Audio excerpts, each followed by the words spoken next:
All right, hey everyone, welcome to a Zelda Speedruns. We've got a Minish Cap Randomizer weekly race today. And on comms today we've got Hendris and Zauza. And then Hello. on tracking we've got me, Angry Demon Noises, and Nimbus. So you guys can take it away. Yeah, welcome. After last week's, last week's weekly has, been pushed out for, I think, Wind Waker. We're back. More chaotic than ever, with a new season of the ban list. So yeah, this is now the first match for the spring season 2021 ban list. And we have a mystery seed. We kind of changed the process of how we manage seeds that have been sent to us for the weekly. And now basically every racer is allowed to send in a seed, and we'll just pick one on random. Just because we do have the ban list, and some people had their seeds chosen more often than others, so we kind of just tweaked that a bit.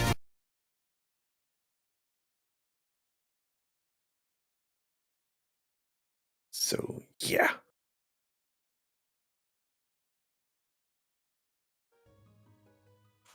And looks like we're off. Fantastic. So yeah, we've got Sean, Artemis, Nesman, and Goldfish. All of which are more or less seasoned, with Artemis being the newest racer. And also a fellow restreamer for ZSR. So yeah, okay, Nesman actually getting a bomb back from the cafe lady, whereas the others are making their way into the Wind Tribe.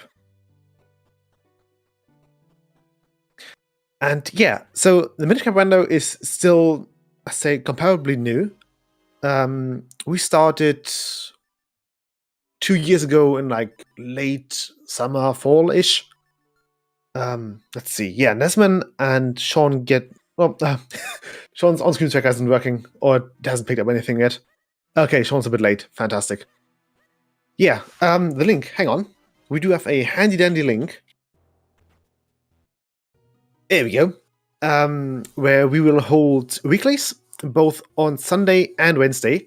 The Sunday ones are the ones that are being restreamed, whereas the Wednesday ones are more casual and not restreamed at least for the time being.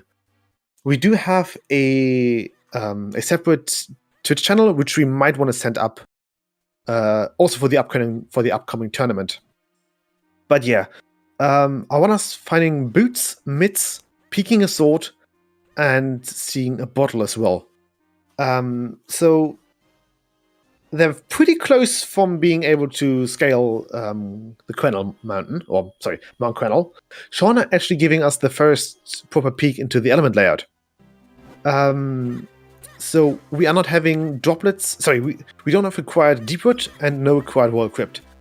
The way that this randomizer works, at least for the current race settings, is that at the end, to unlock the final dungeon of the game, Dark Harrow Castle, the players will need to pick up 4 elements.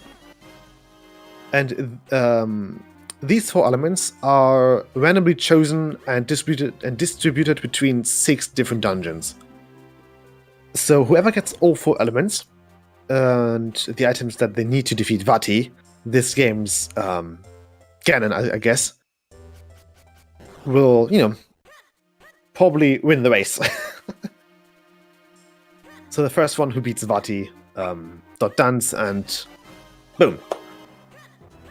And thanks to that, Minish Cap is really fast-paced. Most seeds are beaten within 2 to 3 hours. Some of them are sub 2 seeds, which are comparatively called, they're called jet seeds, just because they are fast. We very, very rarely have seeds that are also sub 150able. And seeds can go as long as about 3 hours. But that does depend on the skill level of the runner. Newer runners will generally take a bit longer than 3 hours.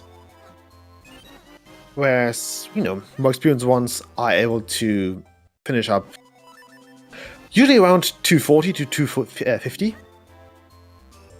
Just because many... So, this rando is very evil. Goldfish picking up a spin scroll here.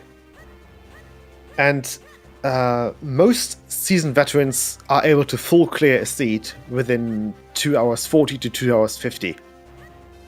And that's all 440 checks that we have. Which means that Minish Cap is really check dense to find 440 checks within 2.5 hours. Around 2.5 hours. But yeah. Our others have taken different routes so far. We've seen Nesman and Artemis, who are currently doing their way through the Tingle Trees, whereas Goldfish and Sean have opted to do a bit more of Northern Highway Field early. Sean just finding the Call of Metal, which will be required for access. For access to the Call of House. What a shock game with. Exactly. We have rooms with up to 15 different checks. And I think we do have a few beanstalks that have 16, 17. So it's dense and it's fun. And it's also pretty forgiving and, beginner friendly. Not only to the fact that we have so this is a glitchless rule set, more or less. We do have like 1 or 2 glitches that we allow, just because they are not game breaking. Like smaller glitches like roll lifting, which speeds up the explosion time of a bomb by like a second. Quick, easy to do. Glitches are incredibly easy to do here in Minish Cap. The game is not as broken as others. For example, Link to the Past or Ocarina of Time. So most glitches just consist of, okay, I'll just press 2 things at once, or shortly after another. And with those different glitches, we just clip out of bounds. Mostly it's just ways for Link to get out of bounds and just walk over walls. However, these glitches are patched by the randomizer. Okay, Golf was actually the first person to venture into the London ranch area of the game. So, yeah. I'm coming alone. Yeah, we used to have Zavza here, but Zavza is currently a bit unable to come due to their restream not loading. And I think Kochov is still gobbling down some food. So I'll just be coming for the first few minutes alone, and then, someone will eventually join me. Which, is totally doable. Yeah, Nesman also turning in the London key here. Right now we're still looking for a first sword, actually. Although, hang on, we've seen the sword already. So, the first sword was actually in the bag of Stockwell's shop, which they can access, but chose not to. Well, they can access that with the flippers, which currently only Artemis and Nesman have.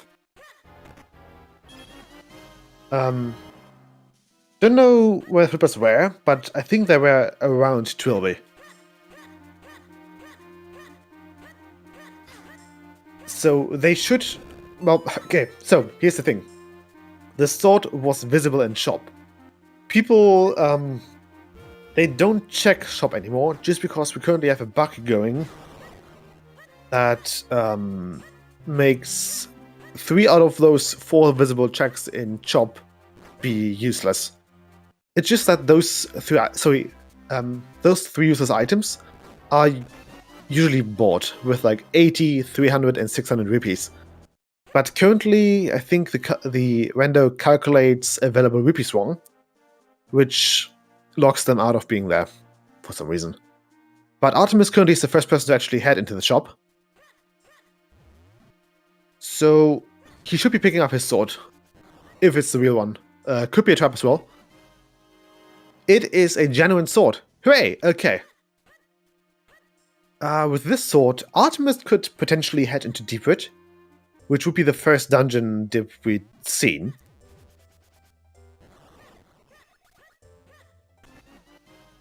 Nessun finding a Kinster there. That looks to be Clottops. Imaginary Town. Yeah, no. Town always seems nice to do, but the other checks seem more attractive and appealing to you. Although after a while, you usually get a bad feeling about about town. It's like you see all these green squares, and it's like you're getting a bad conscience. You know, I should really check town, but I don't want to because everything else is more attractive right now. That's usually the dilemma with town. But yeah, since Artemis has picked up the sword here, and I believe they have... Okay, so never mind. They have not been to Minish Village yet. Minish Village has the... has access to the... Sorry. Minish Village gives us the spin, which unlocks the Trilby area. But that area also gets unlocked by the flippers. So right now, Artemis could make their way up Quennel. And right now, it kind of looks like progression could be there. I think the only... Sorry. I believe, yeah. Early light arrows. Wait, what? Oh, he did? Ooh, okay, so... The light arrows are very rarely required. They can be required, but it's rare. Just because light arrows can break pots. So if you charge an arrow, it takes ages, by the way, to charge an arrow. It will become a light arrow. And that light arrow can break pots, rocks, so, you know, small rocks, and bushes. And these small trees that usually require HM1 cut. And very rarely this can become required, because on the backside of Quennel there is a small room that has pots in front of a gap. Usually you need to either push a pot into the gap and use the gas jar, the cane, or the cape to go to, you know, cross that that gap. Which means that... Hello, Myth. Hello. Are you joining in for comms? Fantastic. Yes. Hello. Oh, awesome. Thanks. Yeah. Nesman just found his cape at Syrup. And... yeah.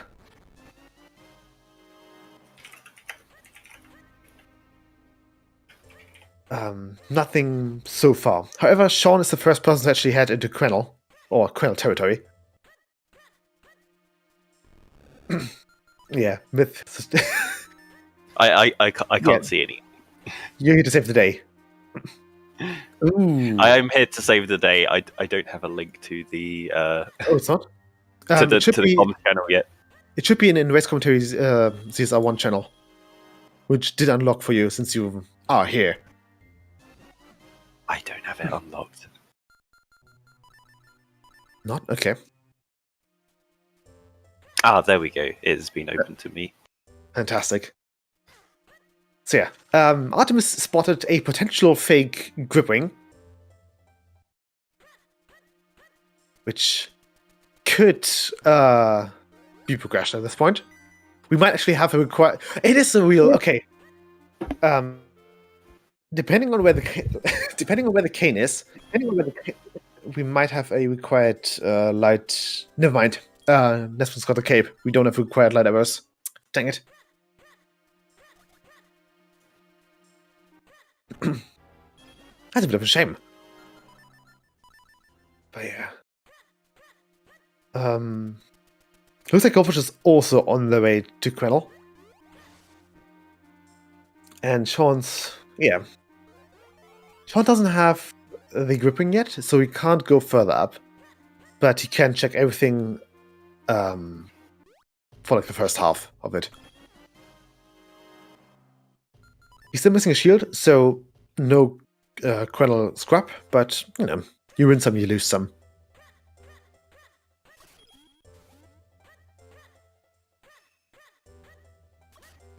There's a lot of progression so far in the first 15 minutes. We got a sword, mitts, cape, boots, bow, flippers. That's a really front-heavy seed. Yeah. There's a cloud of skins for Sean. So that should be his second one. And yeah. I mean, we've seen the element layout so far. No Deepwood, no Crypt. Oh, interesting. So it's all the Yeah. long stuff. It's all the long stuff, yeah. And for all we know, we could have, Gusja and Deepwood. That wouldn't have been the first time. Or that would not be the first time that happens. But with early flippers and early mids, you don't need to backtrack that often. Usually when you get the flippers or the mids late, every map part that you have already visited gets, it just lights up green again, and you need to backtrack there to get the checks there. And, with early something like that, that's not happening.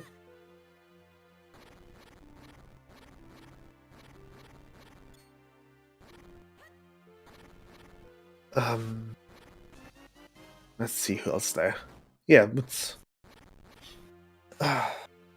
so yeah, as missing the cane would give them the ability to not have to kernel climb.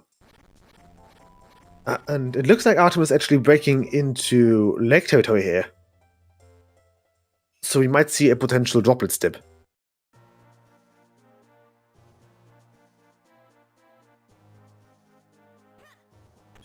Ooh.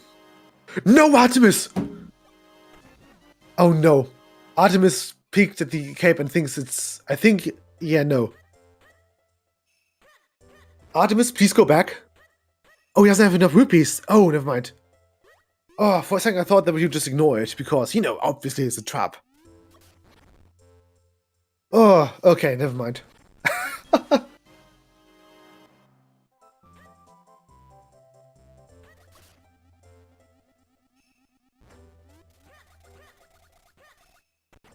But yeah, Sean is now on the second half kernel. He can't do much here, especially without the cane or the grip ring. And we've already seen the grip ring, but it's in Goldfish Caves, so it's pretty much on the other side of the map for him.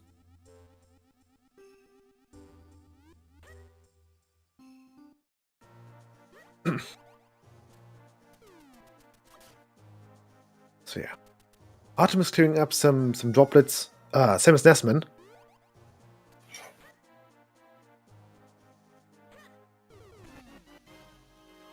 And there's another Kinstone from Nesman. That was also a Cloudtop's Kinstone. So we should now know of 3, if I count correctly.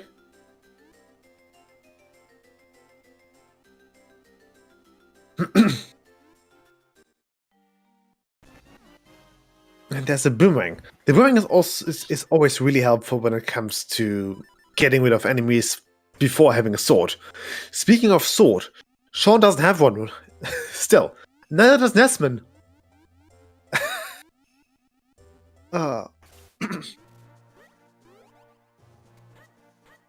What's this again? Yeah.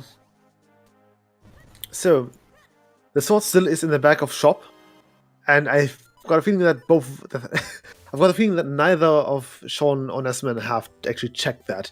Sean is just checking shop. He's seeing the sword, and Nesman goes to the droplets without a sword. I mean, it's not big. It's not big of an issue for Nesman. He is missing the lantern and the Gusha, so he can't even, fight any enemies here.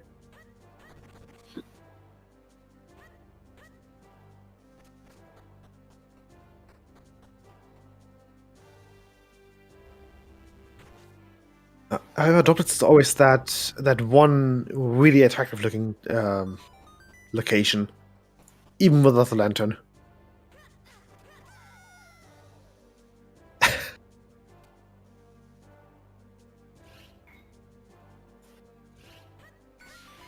One good thing about droplets is that we don't we don't randomize the big key for droplets just because, well, we've only got 2 spots, one of them being a key and one of them being a big key, and it would be weird if we were to randomize the big key.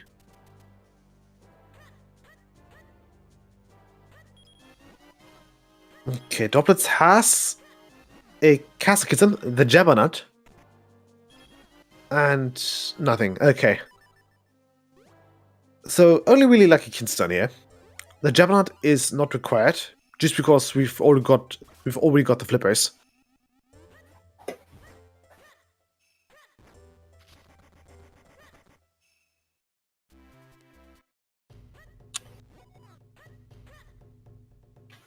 Yeah, and that's when you can't talk to Waveblade. You're on 8 hearts. You need 10.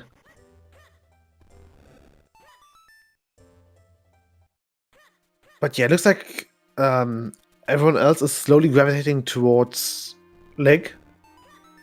However, we do know that progression is probably up in Quennel. Hello, Pugil. It's gone fine. This heat has been fairly front-heavy. Meaning that we've had quite a few good items in the front. And, you know, this probably means that it's going to be a pain in the butt for the later items, like Cane or Gusture, or Lantern, or Swords. So right now it's just the usual.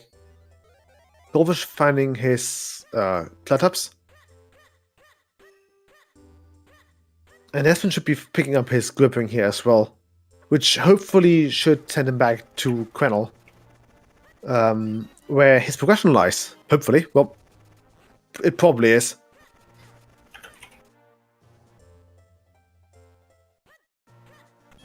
Yes, it's me from... Yeah, I also do Beyond Skyrim stuff. But right now I'm doing Minish Cap. I don't know if we've actually seen the Minish path here that Sean is on right now. Yeah, nothing. Okay, so progression is most likely going to be up in Quennel. Either that or it's in Cave of Flames, which is even worse. Because that means that you need to do all the Quennel climb. Yeah, sorry, I can't commentate on literally anything right now. The restream's just permanently buffering. It's been here for like 5 minutes, just oh dear, not doing anything. The Twitch page, perhaps? Commentating off the Twitch page, but that'd be a bit of a delay. I can try, because, yeah, no, all of the individual restreams is just... I've got them all down at 160p, and I can't even see them, and they're still buffering. Oof. Yeah, that's not good. Nesvin finally peeking into the shop, seeing the sword. So you should hopefully pick that up soon. Yeah, okay. Ah, oh, finally, fantastic. Yeah, no. Big bad. Okay. Sure.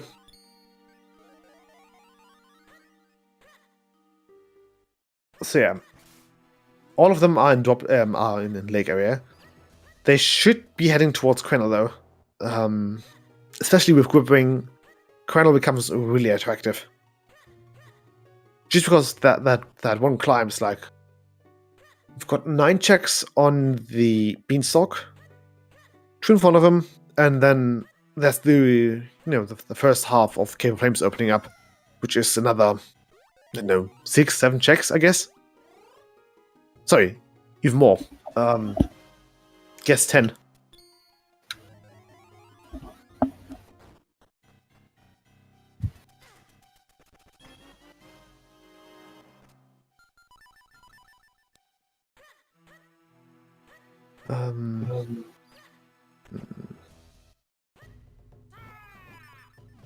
Okay, yeah. Chopping up his third Cloud Upskins.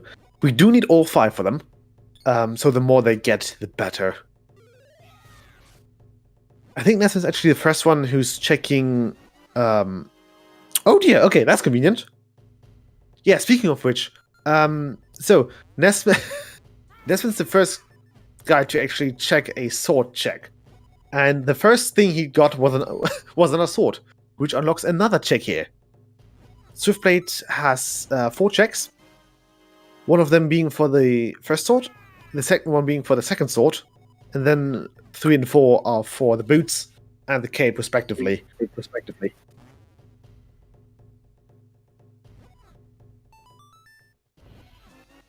And since he has all 4 of them, you can just check all 4 checks at Swiftblade here.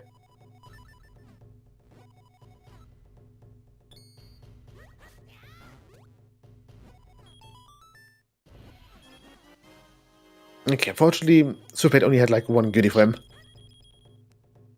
But it was an important goodie, because that goodie will hopefully lead him closer to Quennel. Just because the green sword is a bit more powerful than the regular sword, dealing about double damage as the first one. It's an extra 50%. Ah, okay. Yep. The way to think about it is Smith's sword does 2 damage with a stab doing 1, and then well, actually, you should probably want to double that. A sword stab does 2 damage. This is with the Smith sword. The Smith sword slash does 4 damage, and a spin attack would do 8 damage. And then when you go up to the green, red, and blue swords, they will do 50% more. So where a slash was 4, the slash would now be 6. Half of that, a stab would be 3 damage, and then a spin would be 12 damage. And then the 4 sword would be 8 damage, so equivalent to a Smith sword spin attack. A stab would be equivalent to would be 4 damage, which is equivalent to a Smith sword stab, and then a spin would be 16 damage. That's a lot of damage. Ooh, Arden's actually looking to... No, never mind. He's putting out the fireplace at Dr. Left. We've barely started to see...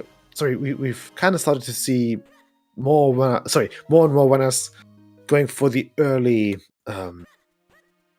fountain play, which is really rare. I mean, the first guy who I've seen started doing it was Luna. Like, have consistent early fountains. And they did usually pay off for him. Well, sometimes they didn't, but if there was something there, they did pay off. I do disagree with going to fountain unless you have a cane. Yeah. But once you have a cane and either the flippers or the cape, then the fountain isn't the worst decision to make. Because even if you go there without the cape, you can see what one of the items is, and it's most likely that is going to be junk, and then you will know that you still full cleared the fountain. Or if it's something important, then you know it's there and that it's locked by cane. It's locked by cape. Yeah, it's fair enough. It's it's a gamble. But I would rather waste like half minute to a minute getting to fountain and finding something than last locationing it. It depends when the last location is.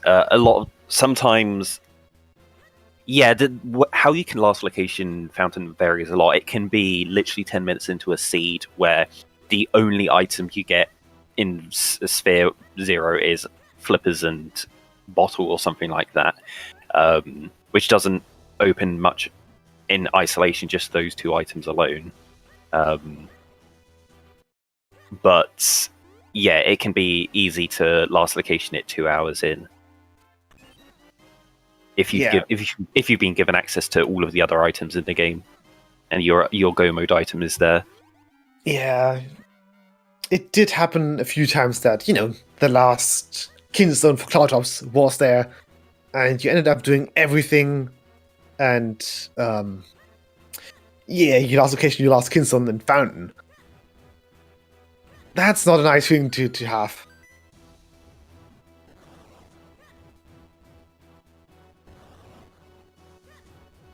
But yeah, we did switch from Sean to Huffpuff now, so Huffpuff is on restream instead of Sean now. We did have quite a few difficulties with Sean's thing. It hasn't fixed it for me. It's still buffering. Oh no! It's only working if I turn off Artemis's stream, so I just can't see what Artemis is doing. Okay, that's weird, but okay. I'll get his up on my phone.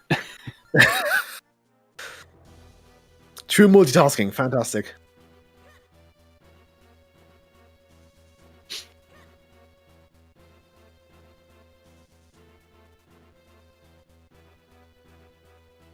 This is what happens when you try and watch multiple Twitch streams with a 10-year-old graphics card. Yeah. Oh well. Yeah. Just buy a graphics card for a head. Just get one. Just buy graphics cards. But yeah, Desmond's now finally back in Quennel. Same for Artemis. Both with the grip ring. So they should be finding that progression fairly soon-ish. I just hope it. Oh dear. So this is a required Quennel climb, from what I can see. We need to double check later. Is it really? We haven't seen in Kane yet.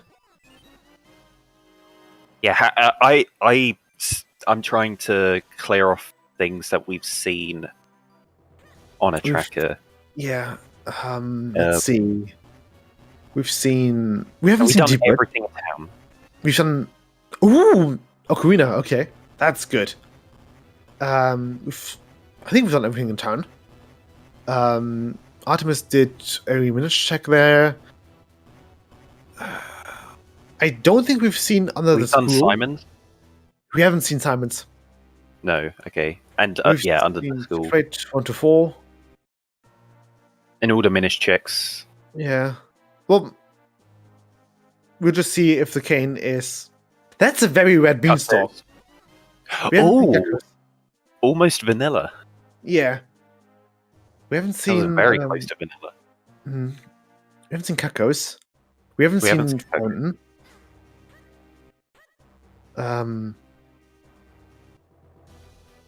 Yeah, the Wave 4 rupees in Southern Wave Falls, they're all small red ones as well.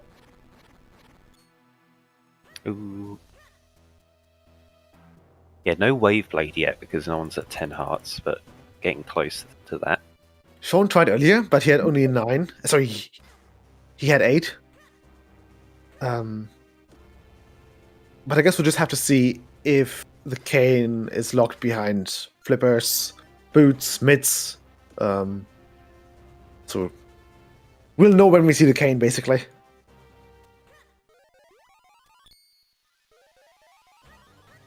Yeah, there's right, I think I'm all caught up now. Oh yeah, that's the Swift Blade. Swift Blade 1 had the green sword, yeah.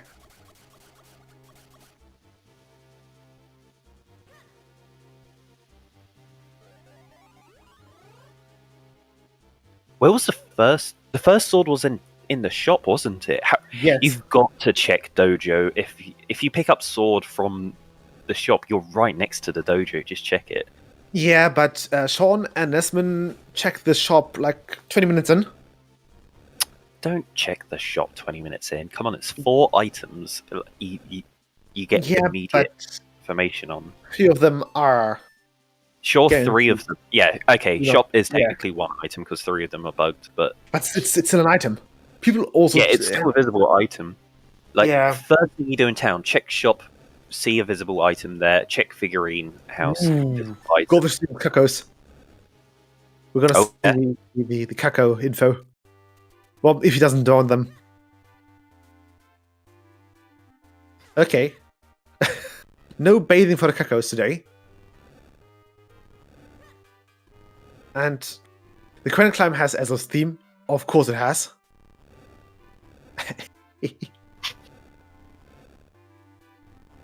That's great.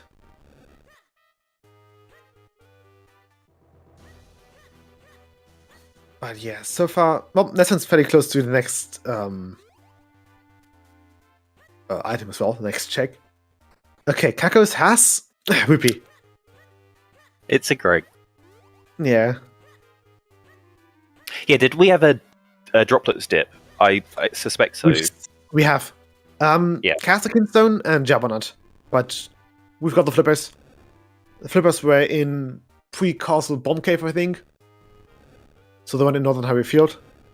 Yeah, we didn't have someone do the ice block the slow way. No, we have not. We've only seen the big key.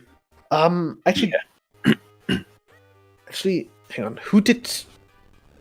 Oh, yeah. So Nesman has dipped to droplets, but there's no small key in the path. Oh, right. Okay. So yeah, so you don't even have the opportunity to do that. Yeah. You either need the Guster or the Lantern to continue. Yeah. And Goldfish is now doing Simon. There's Kane! Kane's... That's a quite Colonel climb. Oh my god. Oh, that's the first bounty. Fantastic. Nesman, yeah. Oh boy. Oh. It's like, congratulations, you did the first climb. You did it. Here's the cane. So, for those who don't know, the cane is the thing that lets you skip the climb. So the thing that Nesman has been doing for the last 2 minutes. Oh, that is incredible. Yeah, Artemis is in close pursuit, and then Hufflepuff shortly behind. Goldfish really avoiding that so far. I don't think they've got too much left to do before they have to fight the Renal. Zaza, no, not now. Maybe towards the end. But not now. I'll announce the... just give it a bit more. See more like...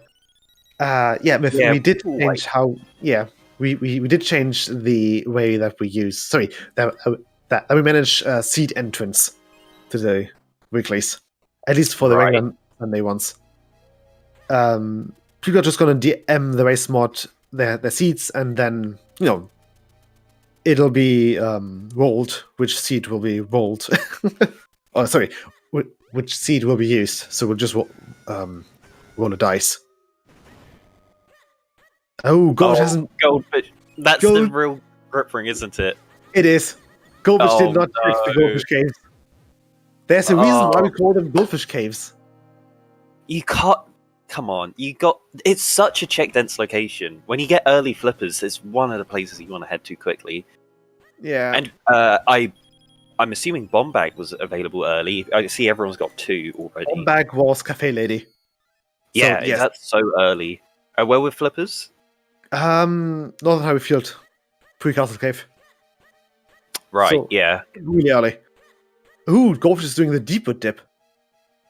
Interesting. Right, we're going to be able to see if we're locked out immediately. No one's touched Deepwood yet. Yeah, no one has touched Deepwood. It's a small key. Okay, I guess they can go deeper. Oh no, Nesman! Okay, oh right, he managed to break out of that. Nesman just doing glitches and breaking the game. Yeah. I thought that's been patched. Has it not been pushed? I don't think I don't think that has been pushed. Oh, we need to push that up. Wait, was this rolled on 6.1? Yeah. 6.1 is still the newest release. Yeah, okay, it's been fixed in 6.2. But 6.2 is still not... Okay, yeah, fair enough. That's another one back. So yeah, the thing that Nesman did was he activated a face button item shortly after landing as a Minish. And that's a rando only bug, as far as I know. Yeah, when hopping down a ledge as a Minish, you get a glitched angle value that when there's our red sword.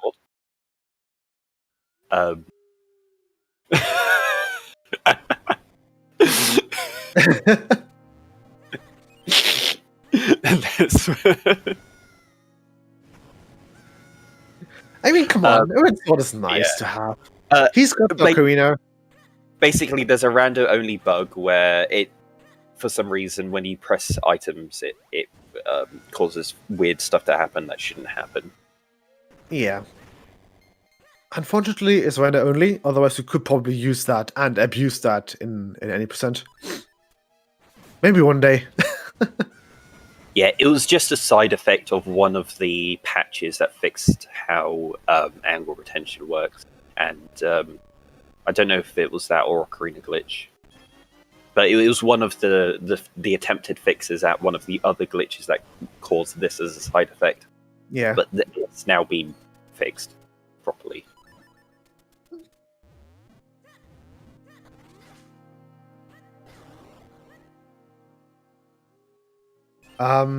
Which one?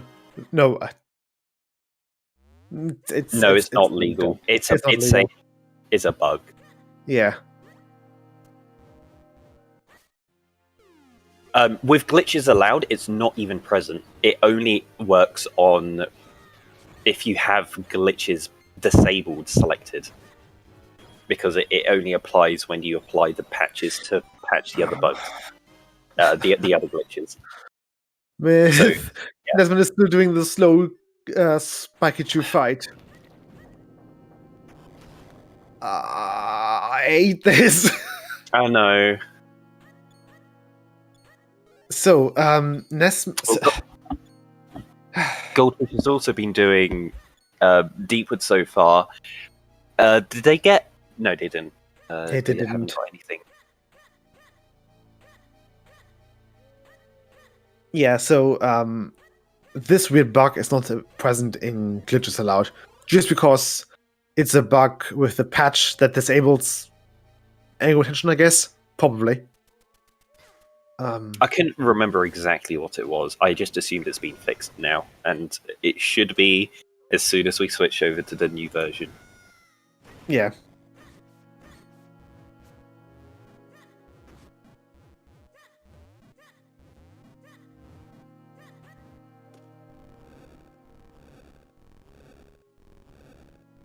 But yeah, Goldfish now in the Meta Pillar fight, whereas Huffpuff is actually doing Waveblade.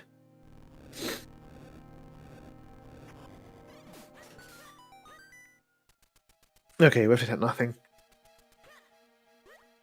Good thing though, with this really early cape, they don't need to do the vanilla basement of Cave of Flames.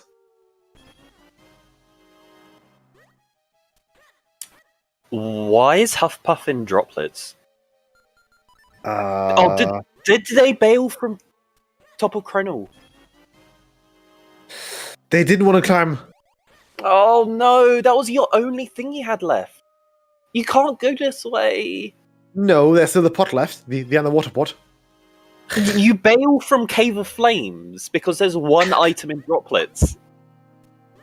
I mean, he didn't bail from Cave of Flames, he bailed from the top of Krenel.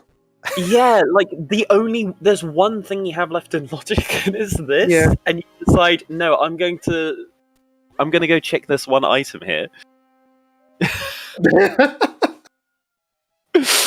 Yeah. That was a bold play, and yeah. it did not work.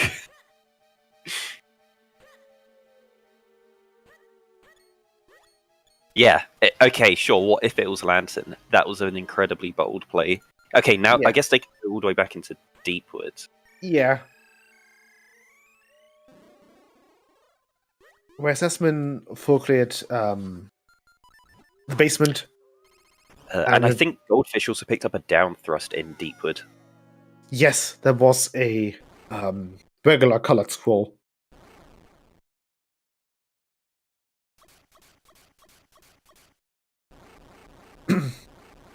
Yeah, the good thing is that I believe that the Vanilla Kernel Climb has become a meme. Let's quickly see. Spring Season Banners 2021. Give me a second.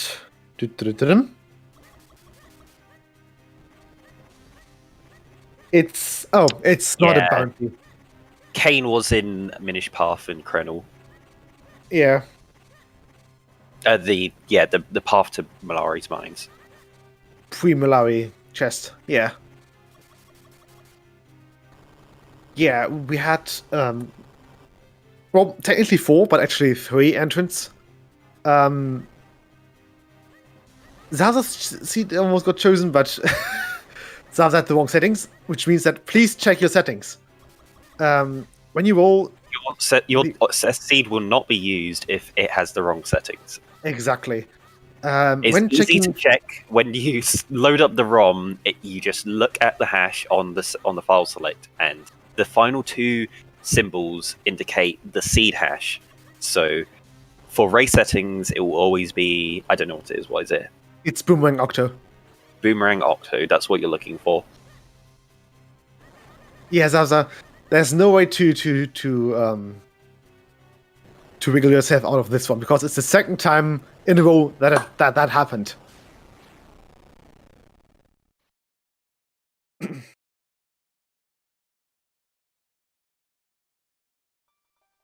So yeah, always check your settings if you want to send in a seed for the weeklies. That's basically all I'm trying to say here. Did So- Desmond do the rest of Basement, yeah, Lava Basement yeah, before? I think he did, yeah, because he did. He went through the web Yeah, warp. okay. So that was a full clear of Cave of Flames. Yeah, and so far it only had only had a sword and a shield. Wait, Desmond, why are you saving? Save scum. But he It's- saved in Valaris Mines. Yeah, a bit late, but That's but not faster. it's actually slower, probably, isn't it? Just quick warp after the cutscene. No, yeah, okay. You tried. It's I don't even think that's faster. Even if you saved outside in Cave of Flames, I don't think it's faster. It's like a second's difference. Yeah. If you have Ocarina, there's never any point to do a save warp here. You only do the save scum if you have Kane earlier. You come up to Krenel, you do Cave of Flames, and then you don't have Ocarina, so you go all the way round to the last chest in that area, and you don't want to backtrack through Malaris Mines.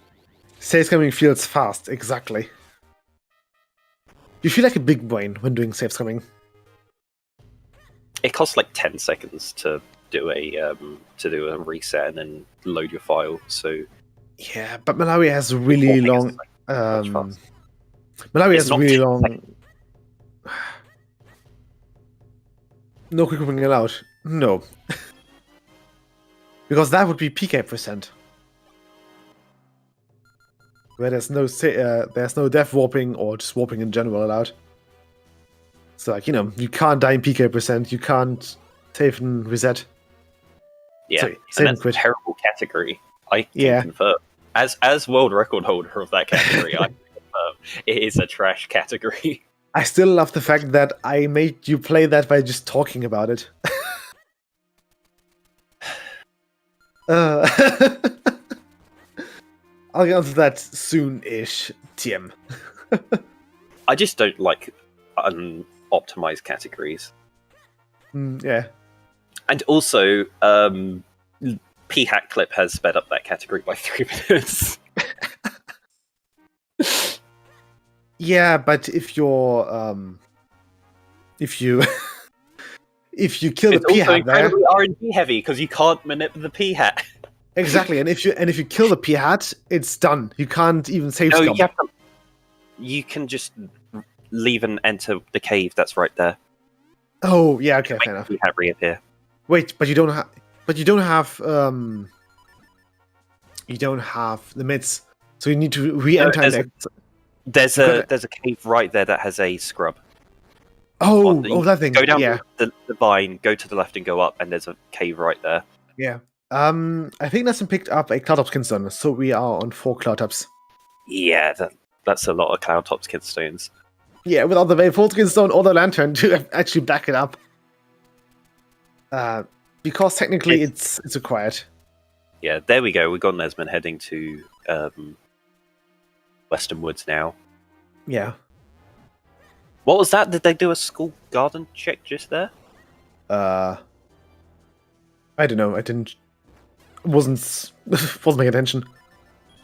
Okay, the scrubs have nothing, so the shield was just junk, kinda. Well, I guess with Required Octo, shield is never junk, but yeah, you can beat Octo with just a sword and the lantern. Ooh, Artem's actually the first person to dip into back of school. Sorry, school basement. Ah, Ooh, Artemis is actually attempting weightlifting here. Kinda. you There's only want to lantern. drop the first one. All of the other ones are better off timing it. Just picking up the bombs so that they explode when you throw them. Yeah, fair enough. Kinesin just only... Only now He doing did their map check- check. Yeah.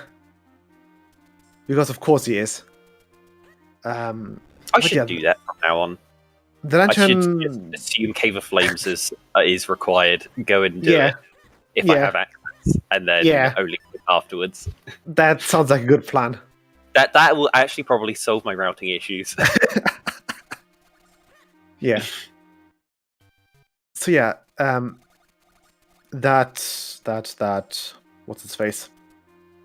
That lantern opens up droplets for him. He can fully droplets now.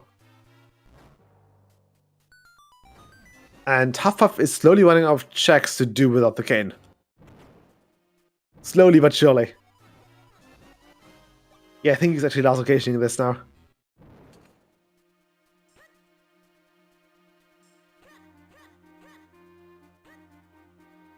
Okay, Artemis is now checking school, backyard, right? And it's just errors. Yeah, here we go. And the visible item is It's junk. I didn't see. Ooh. Okay, next picking up the gas jar, the great spin, and a trap and 2 butterflies. That's nifty. The 2 useful butterflies. Yeah. Now, are they gonna do Percy? Did they do Percy already? Nesman did Percy. He did Percy. Just junk though. Check the butterfly, go down to the south. Yeah. Activate the quick warp there and then do your dungeon. Sorry, not the quick warp, but the wind quest.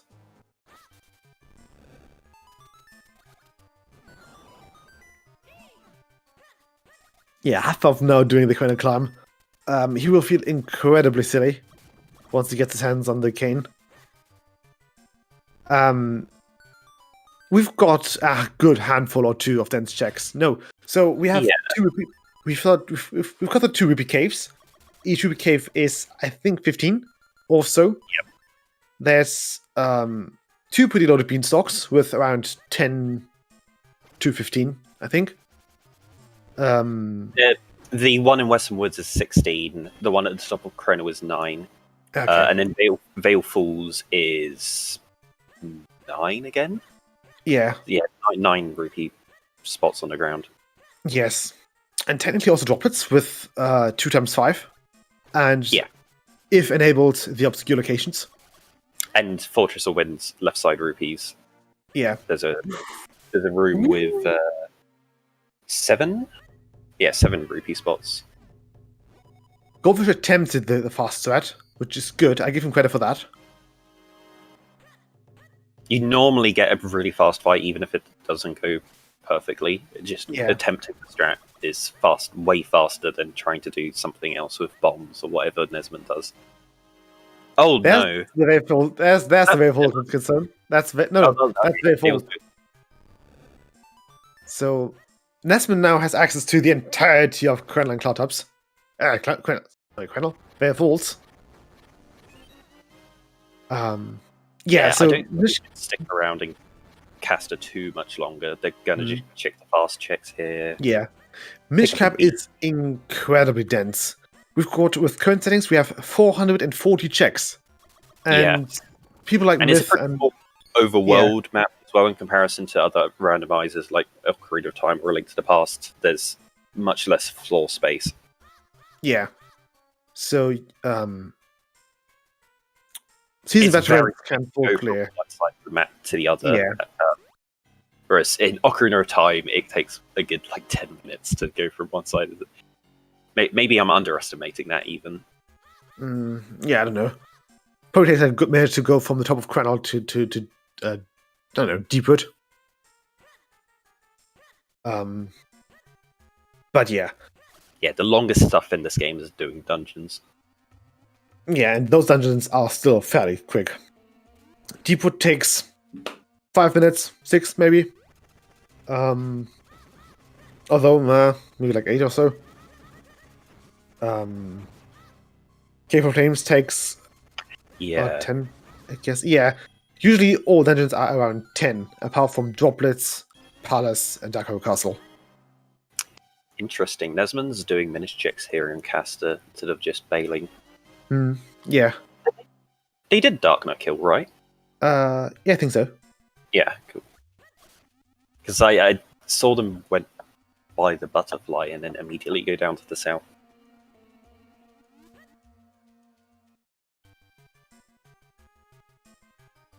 Oh, they're really going for hiking. Oh dear. Yeah. So Nesmond now is doing one of the longest checks in the game. Well, they feel like the longest checks in the game, I guess.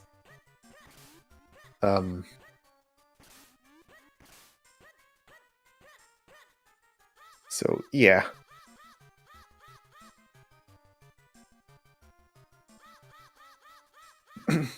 Hiking isn't that long, yeah, but it feels long. It's like Fountain. They feel long, but they aren't long, and it's one of the least dense locations. Yeah. So Caster in general is just not very check dense at all. Nesmond could have already checked everything in Vale Falls in the time that they've spent doing this. Yeah. And there's more items in Vale Falls. I guess they're just taking no chances and they're going for a gamble here. Right, exactly. See? The strategy is to rush hiking because no one else is going to do it. Yeah, sure. In this game, locations don't take that long to reach. It's just how many items are going to be located at that location that you're rushing. Yeah. That's the gush of Artemis. And it's nothing. That is a barren Caster. I hope that was a full clear and Nesmond didn't forget about platform chest. The one locked by the Igor in the middle. I haven't seen platform chest. Is platform chest a name for it? Should we call something like Igor? Igor Price. I don't know. No clue. I'd like to call it center chest. Yeah, we'll just come up with a good name for it whenever someone is going to ask a question that. Yeah, everyone should be thinking about better descriptive ways of naming things, especially since we're doing new logic at the moment. Good location names. Yeah, we have the chance. We have the golden opportunity in our hands to rename the locations and to give them descriptive, well-made names. Loves in Fortress of. I'll just remind you of Fortress of Winds outside bomb wall big chest. That's the vanilla midst chest. Yeah, some of names are. Really... Okay. Oh, there we go. With a dog food and a blue sword and a toad. That was a caster. Yes. So we're one caster, one Cloudtops, one sword, and the graveyard key from Gurmod, if I'm seeing this correctly. They decided to call the Mitts rooms outside Fortress because it's supposed to be the interpretation of Fortress that all of the dirty areas are external areas of Fortress that over time got dirt build up there. So they're actually outside areas, even though you can't use Ocarina to flew away from there.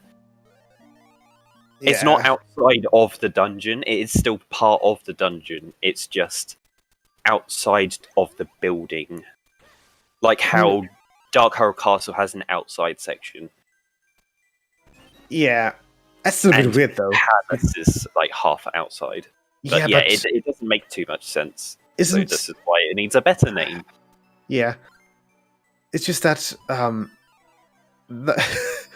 the outside checks are technically above the Mazal. Sorry, they're technically kind of beneath the Mazal chamber, aren't they? No, they're either side. Like if you line up all of the geometry of the rooms, yeah, fair enough.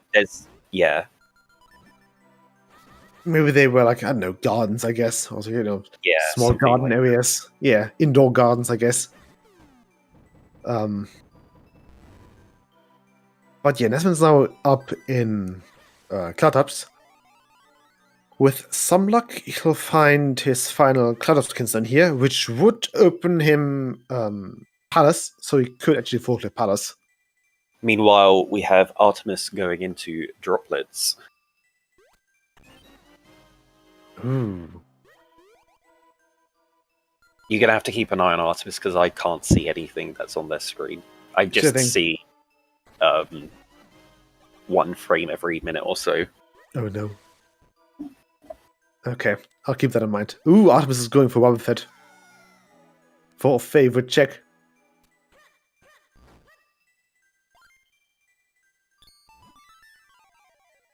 Yeah, we do also have two other runners currently in the race who are not on Restream, those being Rumstein and Sean.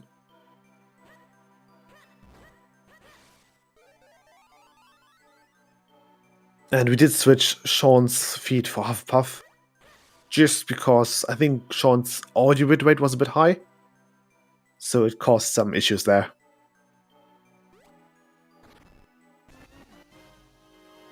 That's another book for Nesman, so it's got two of them. Yeah, sometimes Twitch just decides to lock your stream at the maximum resolution that you're streaming at and won't let you lower it. No, I think we are on 2 books right now. Just because well, Nesman only has one. Yeah. There was one in Cloudtops.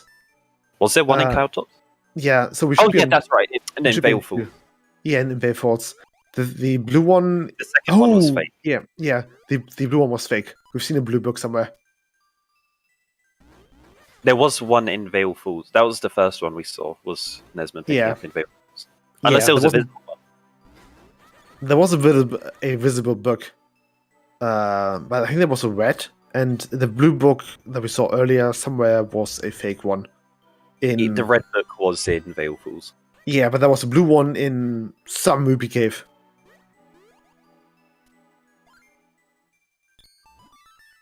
Okay, Wobbuffet only had a red rupee, so... But that's all of Cloudtops done for Nesman. Yeah. Gonna have to head somewhere else for their progression. Yeah.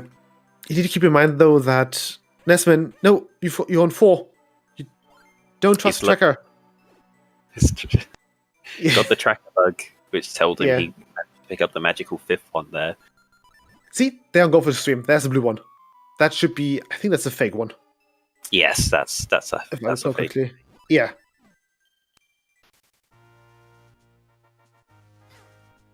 Oh, Nesman climbing down. They skipped past the blue chest, the blue sword chest here on the cliffside.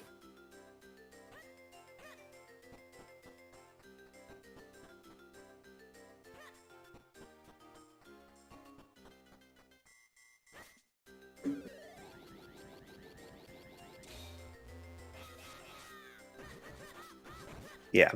If you charge your clones on the northern part, you can probably squeeze through without alerting the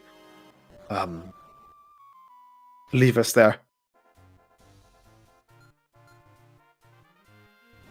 Are they called levers? Yeah, I think they're called levers.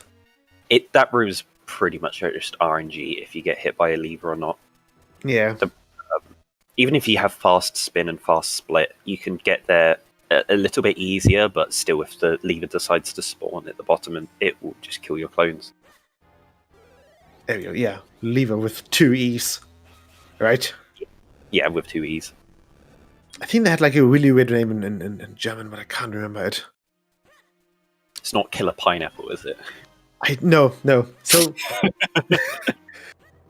the P hat is called Killer Pineapple in German. Well, Killer Ananas, which means Killer Pineapple. So yeah, Nesman's now in graveyard.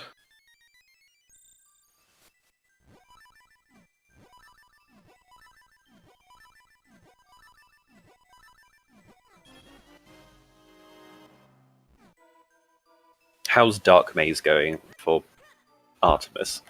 Right now, Yeah, there's yeah, right now it's a bit lackluster.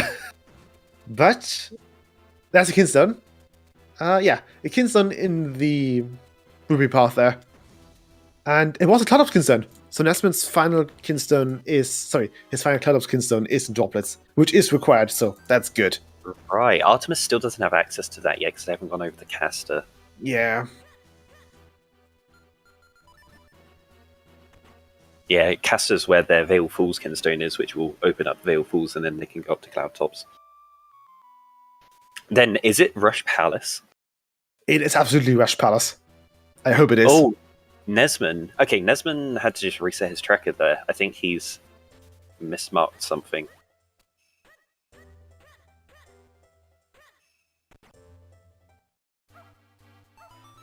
Checking out the dog food has junk. Okay, I just quickly checked actually in-game what the levers are called in German. They're Sand Killer.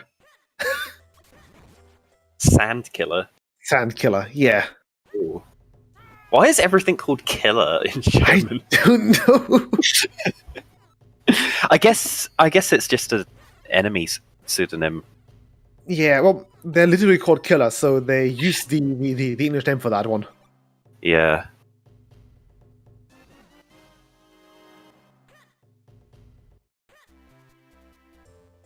It's just that I think the locators the guys for localizing, the guys responsible for localizing had a lot of fun. Yeah. For example, the Red Dark Knight is called a Nimbus Guard. I guess Why? because I didn't know. So they're I guess they're named after Nimbus clouds. Because the first one that you see is in Palace, I guess. Yeah. See the extra lore. Otherwise, yeah, it's weird because that doesn't make sense because Wind Waker was earlier than Minish Cap, and they were there in Wind Waker.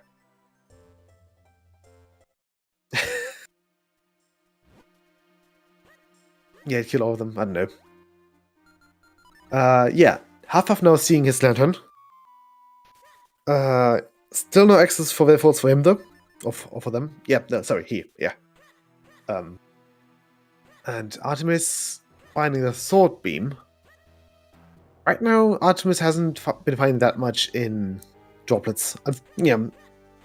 Except the Kinstone. So, at least there's that.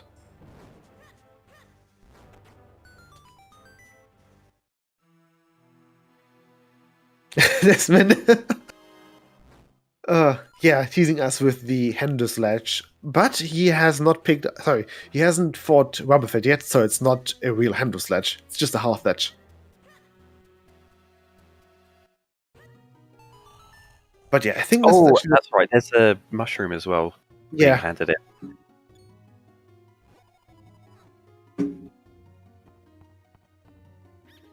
Did we see a full fountain check? No, we've only seen the caneless fountain. Yeah, so there's still the big chest there, and it does look like Nesman's going to be doing that now. At least out the fireplace. Yeah, also without power bracelets, you're gonna end up doing 2 trips here since you have to Come back later for Doctor Left with the power bracelets. Yeah. But yeah, I believe that Artemis is close to full clearing droplets. I think they only have the 2 left, the 1 ice puzzle, and the boss, which is required. But yeah, Nesso making his way into Fountain. Being greeted with Ezlo's theme as usual.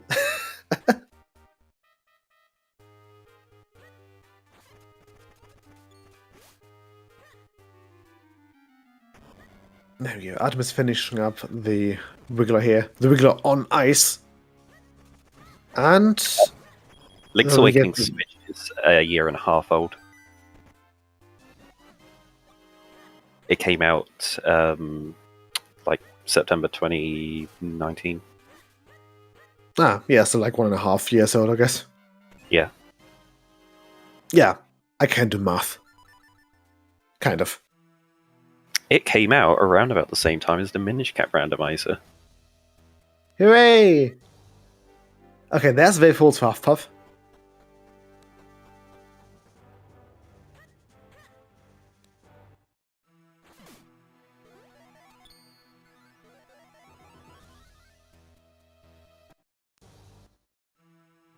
Nesman, no, you're not doing Gila. Yeah, Nesman, you're still missing a book for that one. So yeah, Yalari is mostly the root of all evil here in Minish Cap Rando. It's actually the one yellow Minish in the library, which is the only yellow Minish that has actually a check. There are more yellow Minish. Sorry, more yellow Minish. It's just that Yalari is the only one who has a check for us.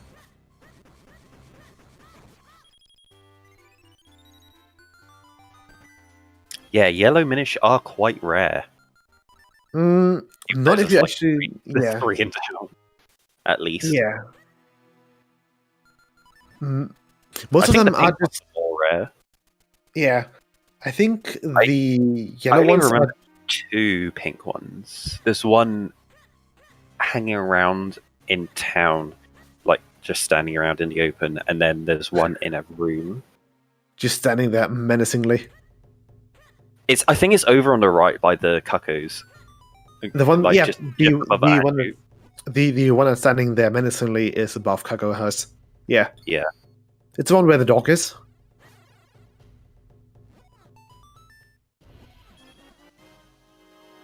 Music Randomizer, yeah, it's great, isn't it? It's horrible. I hate it. You only like it as long as you have not experienced the joy that is a Element Get Jingle Palace. So the Element Get Jingle is like this really high-pitched, I don't know, someone walking over a piano.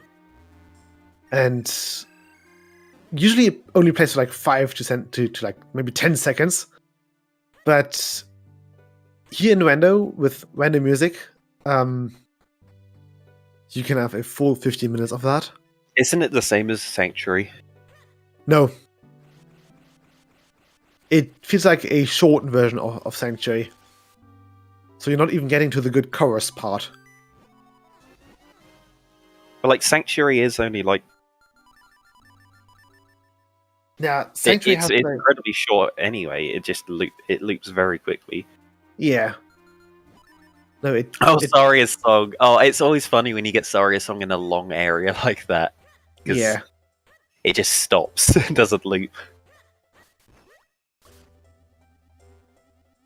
Because it's just ripped completely from the OOT credits.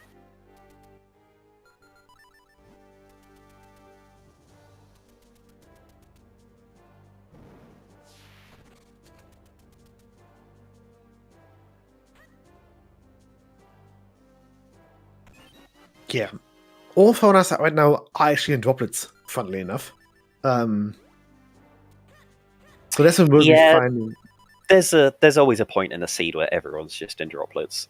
Yeah. Just a converging point. Yeah. Nesman is bound to find his final kinstone here. Yeah, Zabza, it's just not a gimmick yet. New logic, it'll be built in to be a gimmick.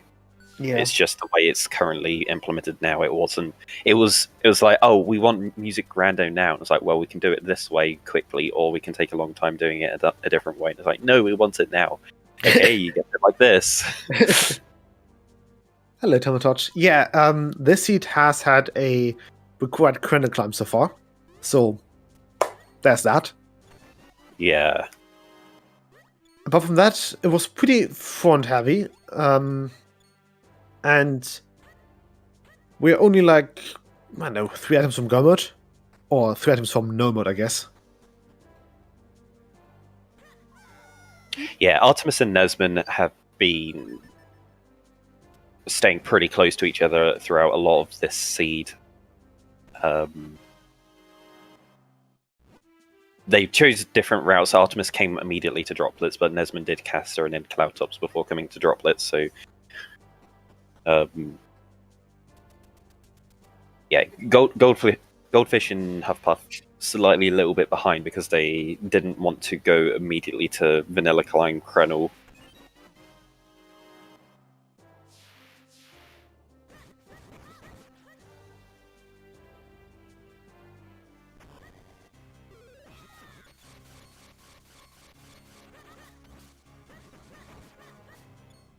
Mission, yeah. Oh, yeah. So, you can use the shield to ricochet off Octo's rocks, but if you use the mirror shield and use the mirror shield at the same time that you light your lantern, Link will perform a visual glitch and explode. That's lovely. We might see that for Nesman, because Nesman is usually the one doing that. you can get the mirror shield in vanilla. It's just in post game. Yeah.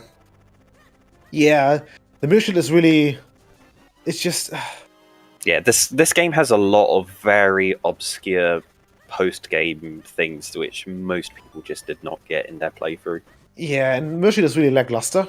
Like, the only thing it does is that it just sends out a beam after it deflects something. And I think that beam isn't really that powerful. I think it's the same power as a sword beam. So it's the same power as like a slash from one of the white swords. Yeah, I haven't noticed a difference between the mirror shield's projectile and a regular projectile being fired back. Artemis got a 3 rock and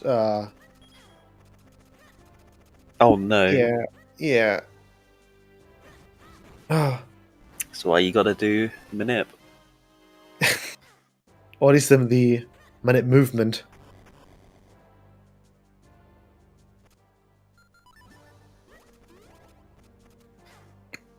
Okay, Goldfish actually saving. Ooh, Goldfish is doing Octomanip.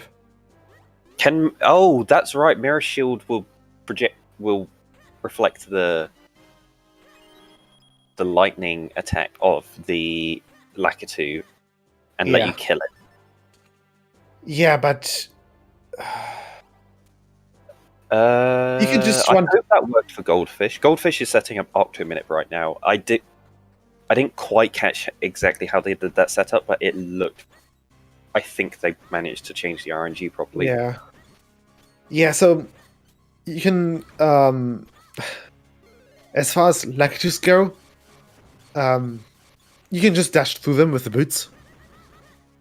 So yeah, you can use a few different items. So one of the cool things about Minish Cap is that many enemies can be slain using different items. That was really bad for Goldfish. He got a rock drop right on his head. I think that is indicating the manip won't work, but Octo's so weird. Sometimes you'll just get some really weird actions that happen, and then the manip will still work anyway. And sometimes it's exactly perfect, and then it will just fail for no reason. It's so weird.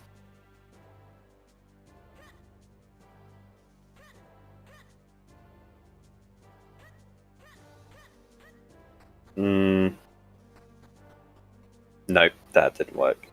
Octo's in a completely wrong position. Yeah. Oh well. He tried.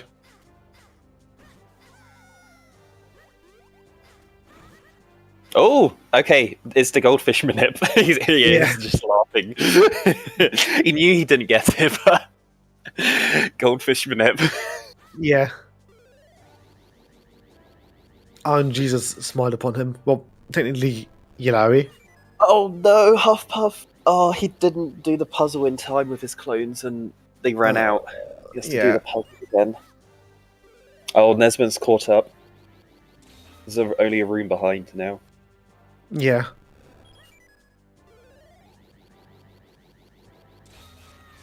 Hang on. Nesmond just. Oh, wait. Hang on. Nesmond what's doesn't do Ice Basement.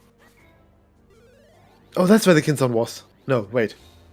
No, hang on. Nesmond should be on 5 Kinstones.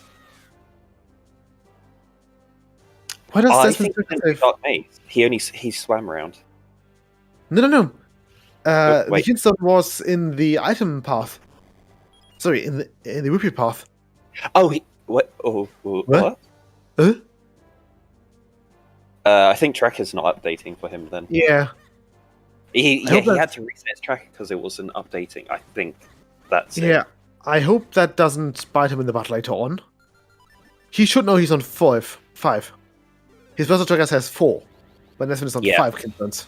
I'm pretty sure his personal tracker is not auto-updating, so he should have seen that golden kinstone and. But it's Nesmond we're talking about. Yeah, he was missing 2 kinstones, one for one for fortress or one for palace. So getting one there should tell him that he's got access to one of those, so he just needs to check his bag. I just hope he did pay attention to that.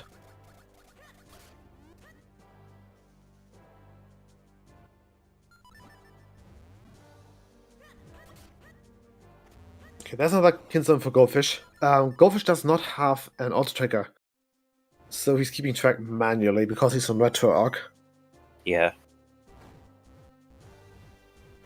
No, it says 5. Okay, hang on, it does? No, we're talking about Nesmond's personal tracker, not his on-stream tracker. Sorry, yeah, the on-stream tracker is correct, but we're looking at Nesmond's direct stream. He's got his personal tracker. So the tracker that you guys see is not the same one that we see, basically.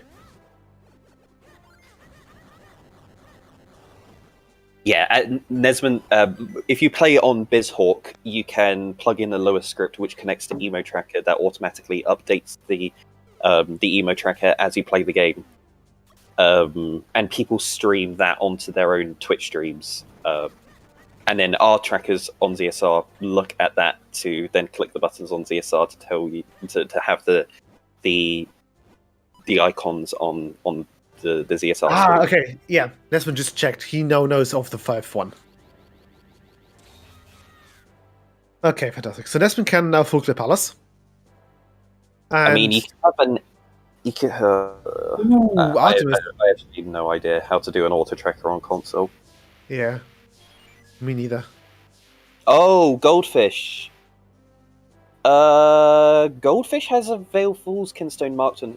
He mismarked the Veil Falls Kinstone. But he'll find it. He's back in Casa, he'll find it. Yeah. Nesmond and Hufflepuff actually synced more or less. Okay. Does Nesmond save here? Yeah, Nesmond had a way better Matapilla fight than Huffpuff. Nesmond's going for Octomanip. Ooh.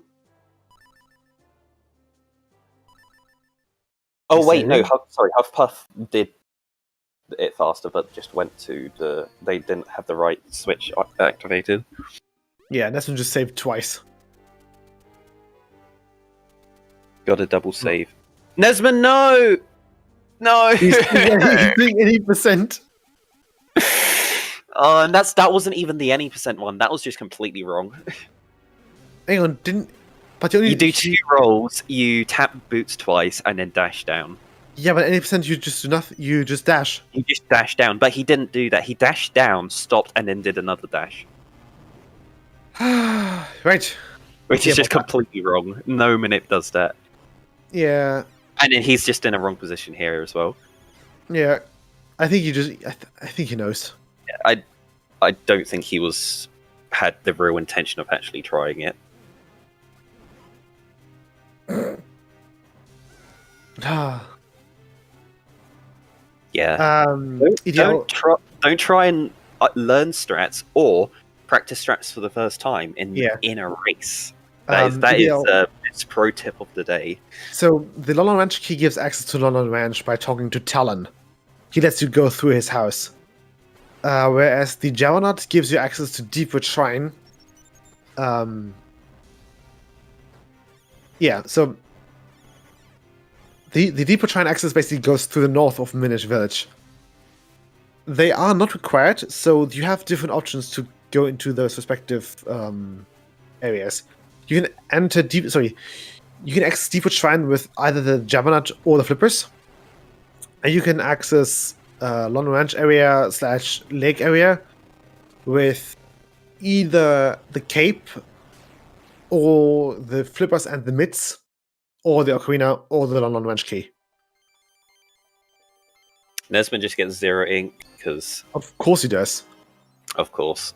Yeah, have you forgotten about the horseshoe theory? Well, both political extremes are actually the same. Not that one. Oh wait, no, sorry. Randomizer horseshoe theory. Yeah. The theory that Nesman has a horseshoe for good luck lodged up his arse.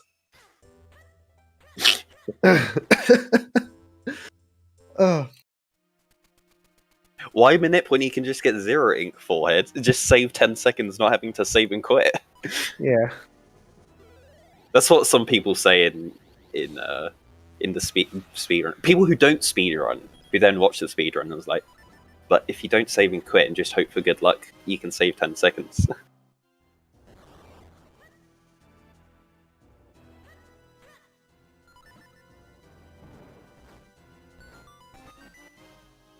Ooh, that's the final Casa Kidstone. That's all the Kidstones. He's Graveyard Key and Blue Sword, and Four Sword from Gurmod. Ooh. Yeah, Nesman's on-stream tracker is not updating, but... Wait, where was the last... Where was the last cap? London Secret. Or at least... Oh, no, oh wow, okay.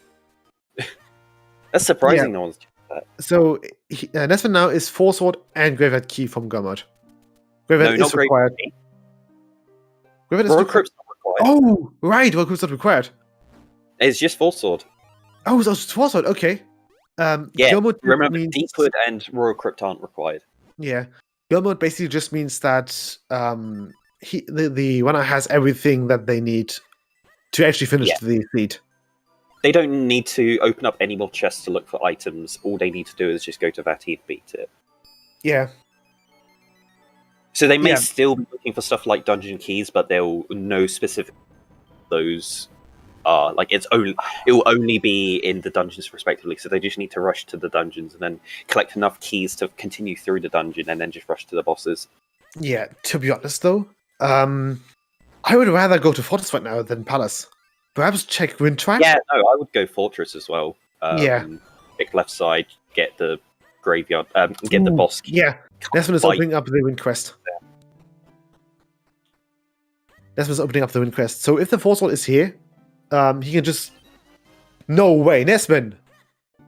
He didn't do... Hey, Nesman, wait, what? He didn't do Wind Tribe at the beginning of the seed. And he didn't... Well, maybe he did. Slaves go. I hate this. He's lucky that there was no sword there. Oh, see? Did he save scum at the beginning of the seed? I don't think at all. No, I don't think he save scummed. Because why would you save scum Wind Trap? You can just quick warp. You just press the reset button. You don't need to save and quit. Because if you get nothing at the beginning of the seed, you can just press the reset, load your save up, and it's at the beginning of the game again. Oh, right. So then... go mode changes every seed, just because. So in order to beat the seed, you need all 4 elements, and those You can see 4 the elements located on the trackers where over the dungeons. Yeah. So we've got 2 of the elements so far, and the remaining 2 are at dungeons we now have access to. Yeah. So we've got 6 dungeons in Minish Cap, and 4 of them are randomly chosen to have elements. So in Seed 1, the barren dungeons with no elements to them could be Deepwood and Wild Crypt like here, but they could also be Droplets and Palace, for example.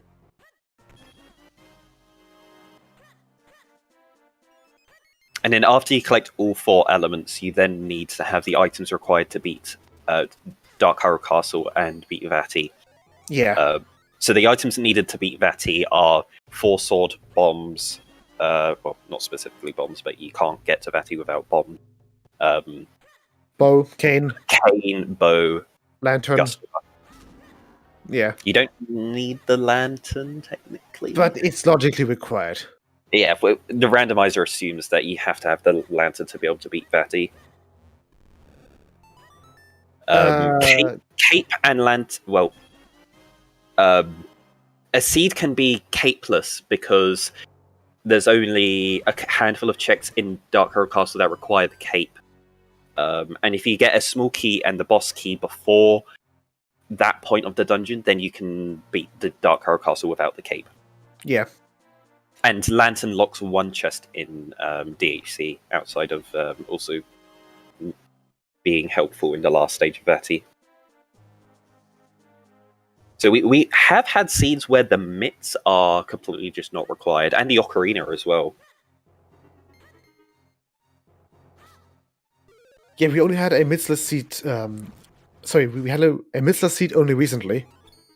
One that I rolled. You can also get flipperless seeds as well. Yeah. I could have beaten one of the casual racers without getting the flippers, but I hit go mode. Didn't quite realize I hit go mode. Opened up another chest, and then I realized I hit go mode, and that chest afterwards was the flippers. Yeah.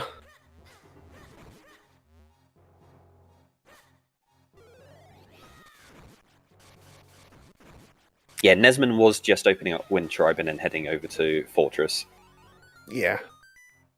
Okay, but yeah, I'll need to head out in a second here. I'll just see what Nesman has here from this. Okay, no foresight. Yeah, so I'll need to leave. There's a meeting coming up that I need to attend. Okay, what's Artemis doing? Are they? I can tell you that now, though. This seed is a Poogle seed. Ah, okay. And with that knowledge, I'll leave you to be. And yeah, good luck, have fun. See ya. Thank you, Hendris. Right, it's just me, chat. Chat, you're gonna have to reverse commentate this and tell me what Artemis is doing, because I can see everyone else, but I can't see what Artemis is doing. Wait, no, I'm here, Myth. Good, you're here. Yeah, I'm taking over for Hendris. Yep. We've got a commentator just carousel coming through. Constantly. Yeah, basically.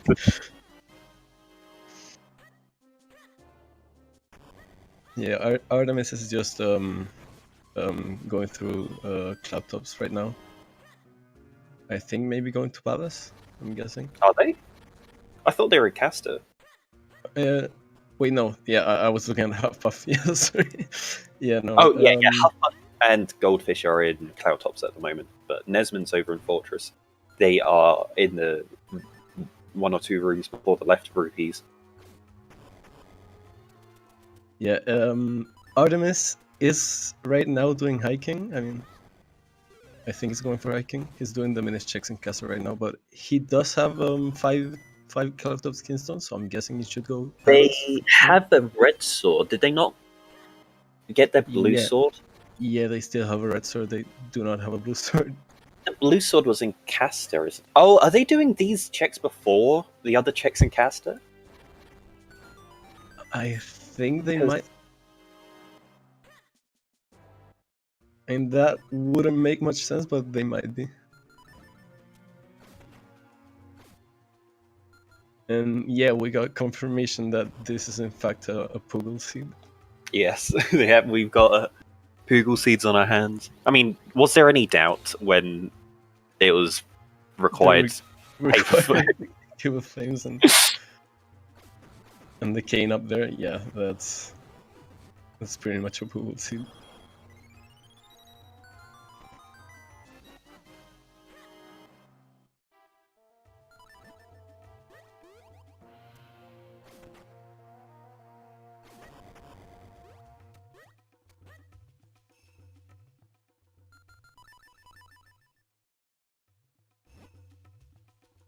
Wait, so who actually started comms with Hendrix? Oh, I think he was on his own for about 10 minutes, and then I joined. All right. So yeah, we're finishing the seed with different commentators than we started with. But it's fine.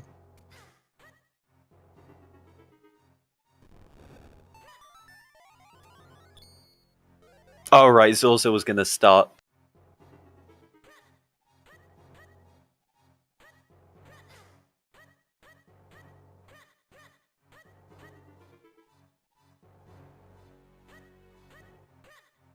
Yeah, Goldfish and Huffpuff just completely synced right now.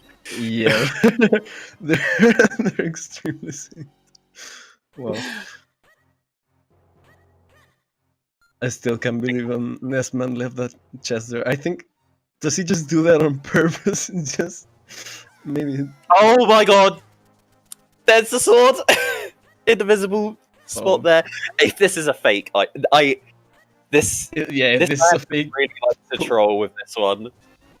It's real. Nesman is in go mode. Yeah, Nesman's in go mode. Okay. Yeah, Nesman did make the correct decision here to not go to Palace immediately and instead do Fortress. And of course, you're always gonna find your go mode in Fortress. Yeah. Fortress of go mode strikes again.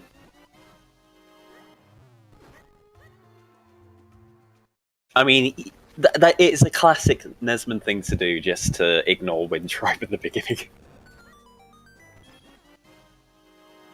And if Nesman can get away with just skipping Tingle Trees, which is 5 different Sphere Zero checks, then he can get away with anything. Oh no, Goldfish and Huffpuff are doing Palace! Oh, that's gonna suck for them. Yeah, I mean, I can't blame them. I would be... Yeah, I mean, doing Fortress or Palace are both decent plays. It's not Huffpuff, yeah. Huffpuff is missing the Castikin Stone at Lon Lon Secret Cave, which is bad. You really have to do that cave. You can't put it off. No, Goldfish does have all of the Kinstone, so they have chosen to come here over Fortress. Yeah, Huffpuff didn't really have a choice, but Goldfish did decide a Palace over Fortress, and is gonna live to regret it a bit later. I think Artemis is heading up Vale Falls now. They are also missing a Kinstone for Caster, which I'm also going to assume is that one in the... Yeah, I'm guessing it's the same one in Lon Lon Secret.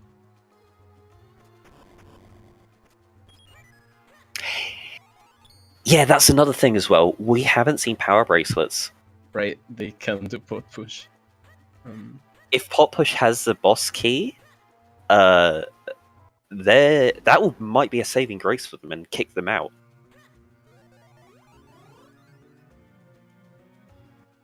I mean, it's still incredibly slow, having to do Fortress all the way up to pot push, and then, well, all the way up to where the top of the dungeon is. Yeah, Fortress is a pretty big timeless if you have to do basically auto Fortress. Oh no! Just go moding Fortress. Huffpuff doesn't know the cape jump in Palace, so they're having to do these extra rooms here. So even though Goldfish struggled a bit on the Wizrobe fight and fell behind, they've jumped ahead immediately. Okay, the boss key is there, so they're not going to get kicked out because they don't have power bracelets. but it does mean that they can't check the top of the dungeon. They can't check the vanilla boss key chest in this dungeon, otherwise they'll lock themselves out, and then we'll have to go find the power bracelet somewhere else before they can come back to beat Georg. So that's something they need to pay attention to. Well, it doesn't immediately, like, if they go and check the boss key chest, it doesn't immediately mean that they'll get locked out. If there's a small key on pot push, that means they will be locked out. So they don't want to risk that. Nesman just basically lost like 10 seconds trying to do a bomb roll. Just Is it a roller? without... Yeah, he just basically rolled a bunch of times without placing a bomb. Okay. Yeah, no, the timing is that you roll and then place. No, you place the bomb first. Roll. Yeah. So you should always be dropping a bomb at least. I don't think I've ever tried to do a roll lift and just not place a bomb before. That's an interesting one. But we have seen all of the boss keys for these dungeons now. The thing is, now Huffpuff found the graveyard key, which might make him go to graveyard to find his kinstone, which he's not gonna find there.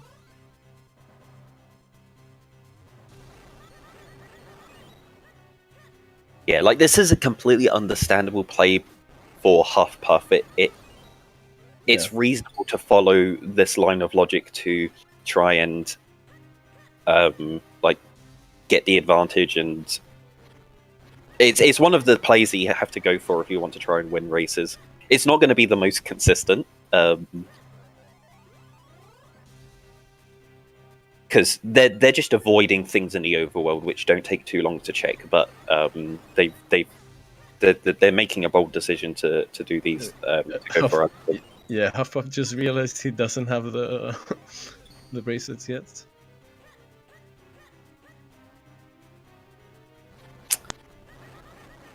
Yeah, even though they entered this dungeon at the same time, Goldfish being this far ahead really shows the power of knowing how to do the cape jump in Palace. I mean, Huffpuff is fairly new, but it's basically free and it just saves so much time.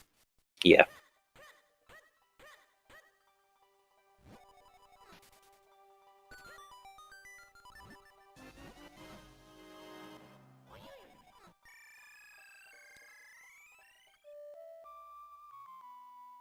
Yeah, now we're gonna see Nesman going over to Palace and just rushing through it because it's in go mode. Yeah, that's right. And I think Goldfish has already found enough small keys to if when Nesman gets to the point that Goldfish is at, he can just skip all chests from that point because he's got enough keys. Yeah, we're gonna see Quad Palace. That's true.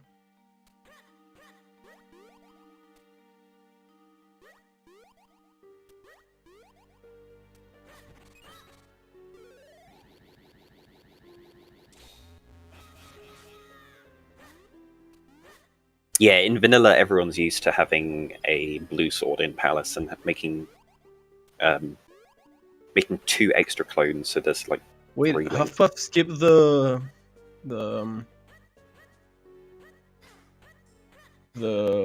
chest over.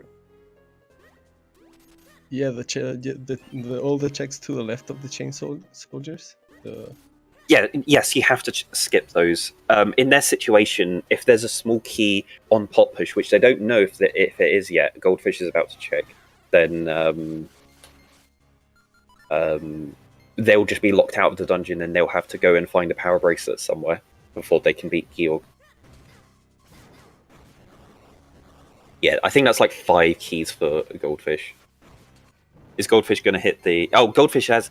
There's a small key, yeah. So if they opened up the chest to the left of the chain soldiers, they would be locked out of the dungeon and won't be able to it would add the power bracelets to one of their go mode items, whereas Nesman does not need to get the power bracelets.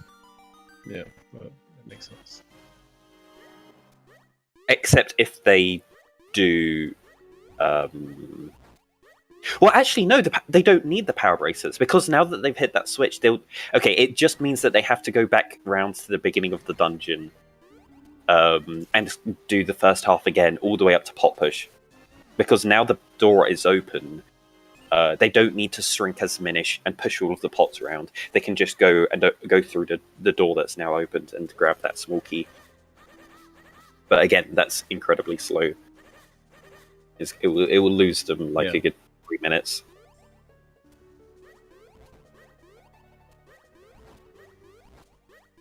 Wait, Even longer. Did Artemis bail on Palace? Are they? Where are they? Are they going to Deepwood? They're going to Deepwood. Why? Why? Yeah. I mean, they His were tracker right in Palace, and it's required, right? Yeah, his tracker does. Sorry, their tracker does show that they have marked Deepwood as not required, so they do know. Have they been in Deepwood? And I'm guessing they must have, right? They haven't touched Deepwood at all. Their track is completely blank for keys, so yeah, they're just hoping for Four Sword here. Oh. If you do the play of just avoiding Deepwood this late into a seed, and you have the option between... Oh, they don't have They haven't... They're still missing that Kinstone for Fortress. Yeah, so Artemis's options now were go to Palace, go to Deepwood, or do Overworld checks, and they've gone for Deepwood instead of Overworld checks.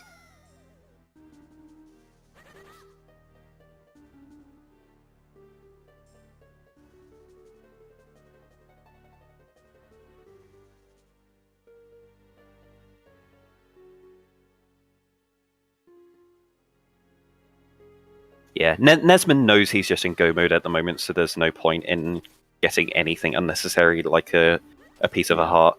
Yeah, the piece of a heart will restore your health, but you get so much health already, you don't need it. You're just losing time to a text box. So it's really common to see people just skip things like pieces of hearts and other normally nice items when you're in go mode. Yeah, I mean, people still like skip pieces of heart basically after like 10 hearts when you can just like get wave bleed. So, I mean, it's basically enough health to just beat everything.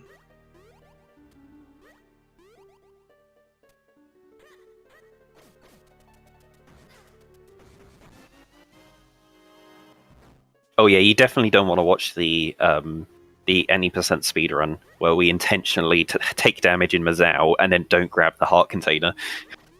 We exit the boss in like a quarter heart.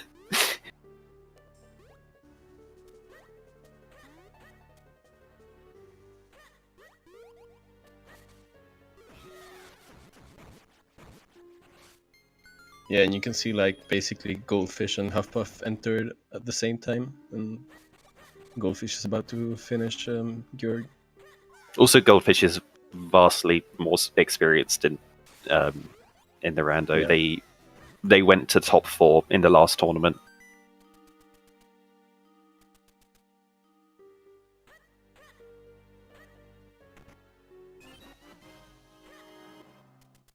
And I think that was Nesman's. No, they need one more small key. Yeah, they need one more.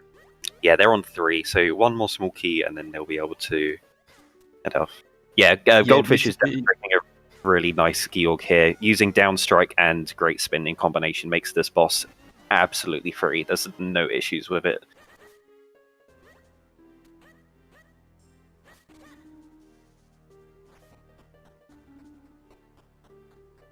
Yeah, it helps save a lot more time if you don't have fast split. Basically doing the down thrust track. Yeah, the only time you have to make clones is in the first cycle.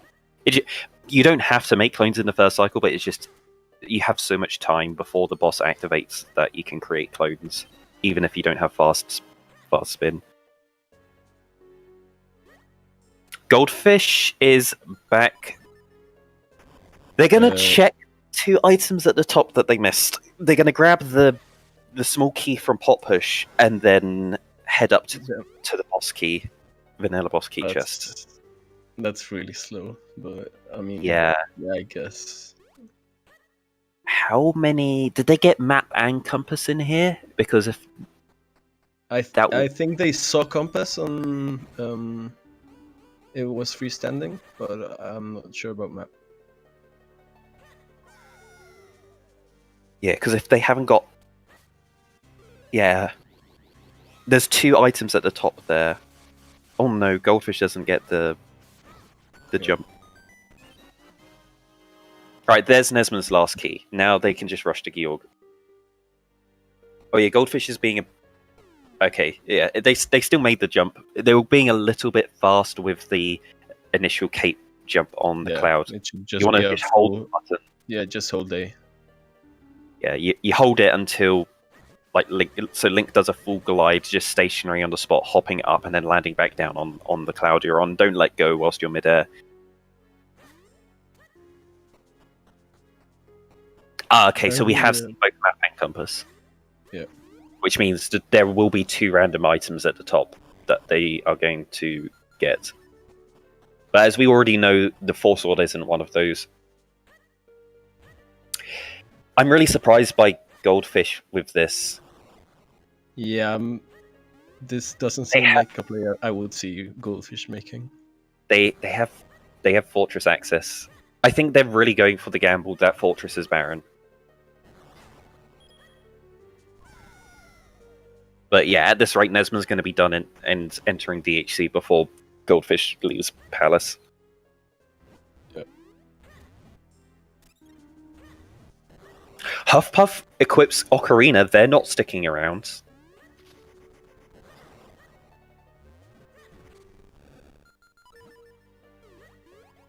Yeah, so Goldfish here is demonstrating how to get the Pot Push item without the power bracelets. The randomizer still requires you to have the power bracelets to get this item, so this is technically out of logic to get that small key. But also beating Georg is out of logic, and also getting the 2 items that they're going to get now are also out of logic. Well, only one of the items, the vanilla boss key chest, is going to be out of logic, because the randomizer is assuming that you have to have the power bracelet, so the power bracelet should be acquired at some point before this.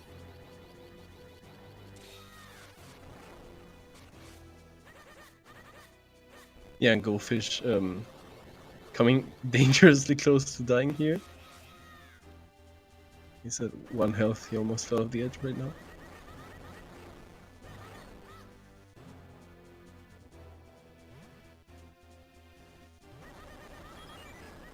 You do take a bit of damage here in Palace. But they have Boomerang. The next Huffpuff just climbed the library. What? Huffpuff, no! I saw you grabbed Yalari, but this is so much slower.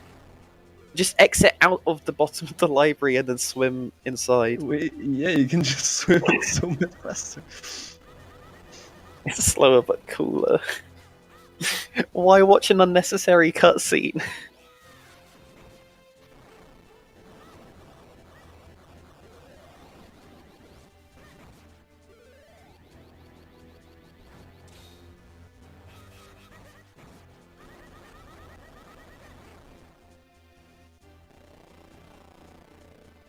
Nesman didn't touch Deepwood, so they didn't have Downstrike. So they had to do clones with that Georg fight. I didn't see how it went, but I think it went pretty well. Yeah, it was pretty clean. I mean, oh no, Goldfish is doing that fight. You don't normally see this fight. Everyone always skips it in Rando, but in Glitchless, it's one of the required fights in the game. So we do have a setup with bombs to insta kill everything as they all spawn. It's a pretty annoying fight. Yeah. If they don't die, then it gets very annoying to kill them. Okay, so Nesman has all of the elements for go mode. Where is he going? He can go to D8. What? What?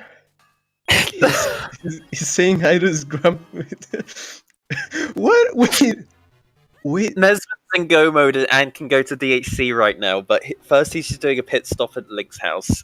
Wait, did Nesman skip Link's? Nesman skipped Link's house at the beginning of the scene, apparently. This is just. Yeah, was this a bronze finale for season 2? He's just flexing at this point. I mean, Yeah, you can go back to bed and sleep and go back to full health. looks like Nesman's pretty confident that he's in first place. I wouldn't do that if TDH was in the race. Is TDH? No, TDH is. No, he's not in the race. So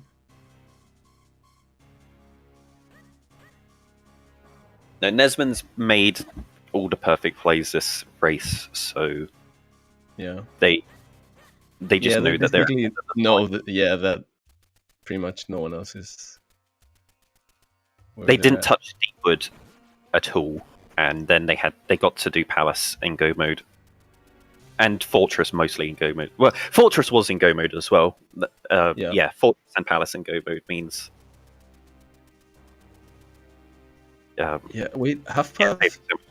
But I got distracted. Right? I was going to say the bet. We've got the bet to do for DHC boss key. Yeah, we have a bet. So when the bet gets activated, we want to know numbers 1 to... Is it 1 to 9? I haven't done this in ages. Yeah, we do numbers 1 to 9. There are 9 checks in Dark Hyrule Castle. The order that Nesman picks up these items is going to be what your guess is. Is it going to be the 1st or the 9th or any of the ones in between? Yeah, you're betting how many checks it takes him to find the DHC wiki, basically. So I think this is going to have to be a quick one because it depends if they go to boss to the king first, or we'll have to close the bet after the first item gets checked. I mean, considering some of those things, it's still a really fast seed. Bracelets do not open much at all. There's 3 item location. One is completely collectible without the power bracelets. The randomizer just requires it for logic. One is visibly locked. So that first one I was talking about was the one in Palace, which we saw Goldfish get from Pot Push. The second one is a visible item in the cabin at Lake, and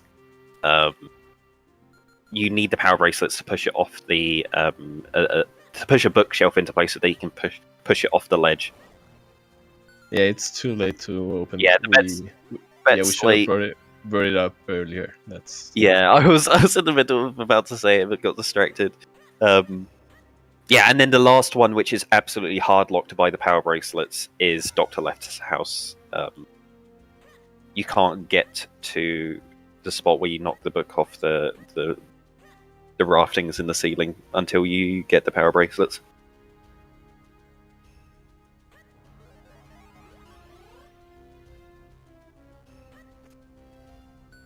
How is Artemis getting along? Artemis is just now going into Fortress, so he's doing pretty great. I mean, he's a bit behind Goldfish, but he's, I'd say, better than Half-Puff. Okay, the boss key was on the king for Nesman. So Nesman's in go mode now. He doesn't need to open up any more checks. He got the optimal DHC, which is The first 2 checks he opened was a small key and the big key. So he can use the small key to head over to where the red warp is, and then he can just use the boss key to immediately fight that's back. basically all you need. Yeah, perfect DHC key layout.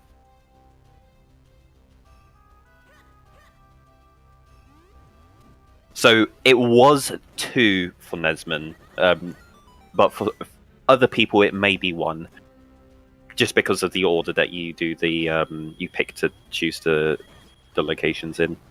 Nesman decided to do the big chest first. Why is he just placing bombs everywhere? Yeah, he's just hoping one of them breaks. He's practicing roll lifts. That's what he's doing. Yeah, he's practicing his roll lifts. Practice roll lifts. He's trying to get one. It's like, you've got 99 bombs.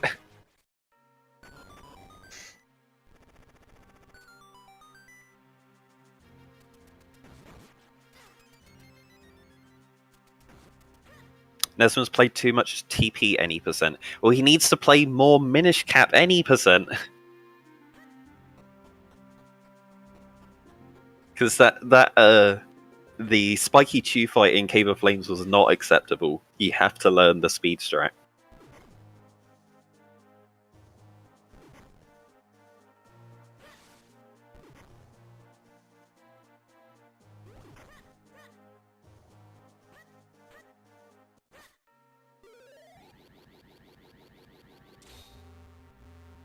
How much elements does Half Puff have? Because it's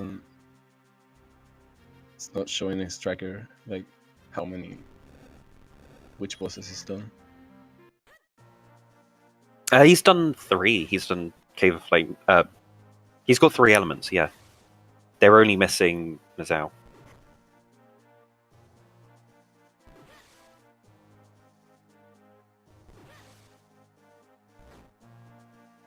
Yeah, no.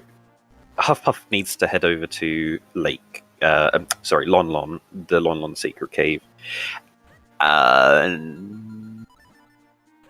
Yeah, that's just the one thing they're missing.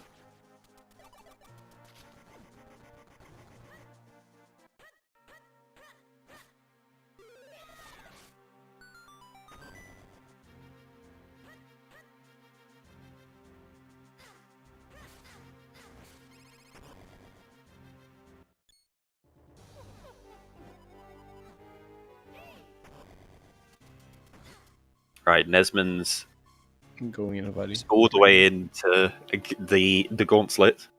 Going to be fighting the Keatons and then the Darknets.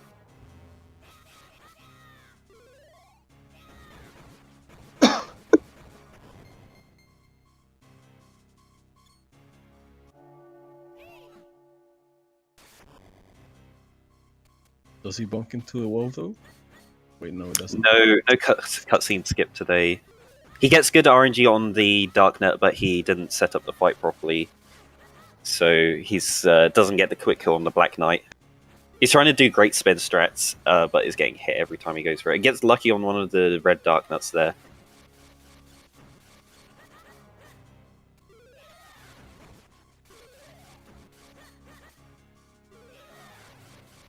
He keeps on going for great spin there.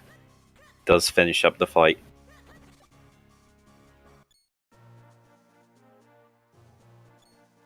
The Darknet fight is 3 minutes.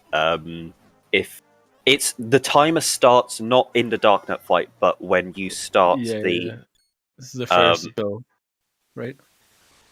It's it starts when you enter through the boss door at the beginning. It starts on the Eslo trigger that you hit right before the first Chain Soldier. That's when the timer starts, and you have 3 minutes from that point to go through the next few rooms and beat the Darknuts, and then go up the staircase. The timer stops when you go up the staircase, not when the Darknuts die. It's about 3 minutes. I don't know the exact frame count.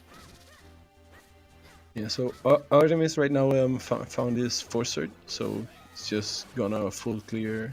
I mean, just gonna go mode Fortress, while Goldfish didn't do the Minish checks outside Fortress first, so that might give him some time to catch up. It's something like 10,000 frames or something like that. Is the timer that you get. Yeah, Nesman cleans up Vati 1 nice and easily. He's got great spin to make that fight really easy. Nesman, stop testing your luck.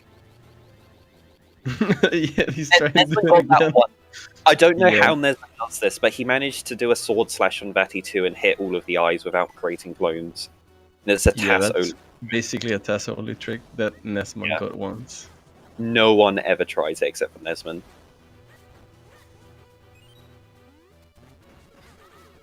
Yeah, he's going for it again.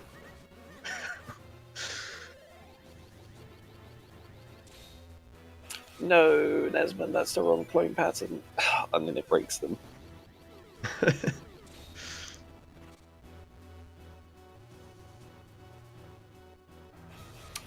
So I've been looking into Vati 2, and it turns out that making clones in this pattern is the worst way of making clones.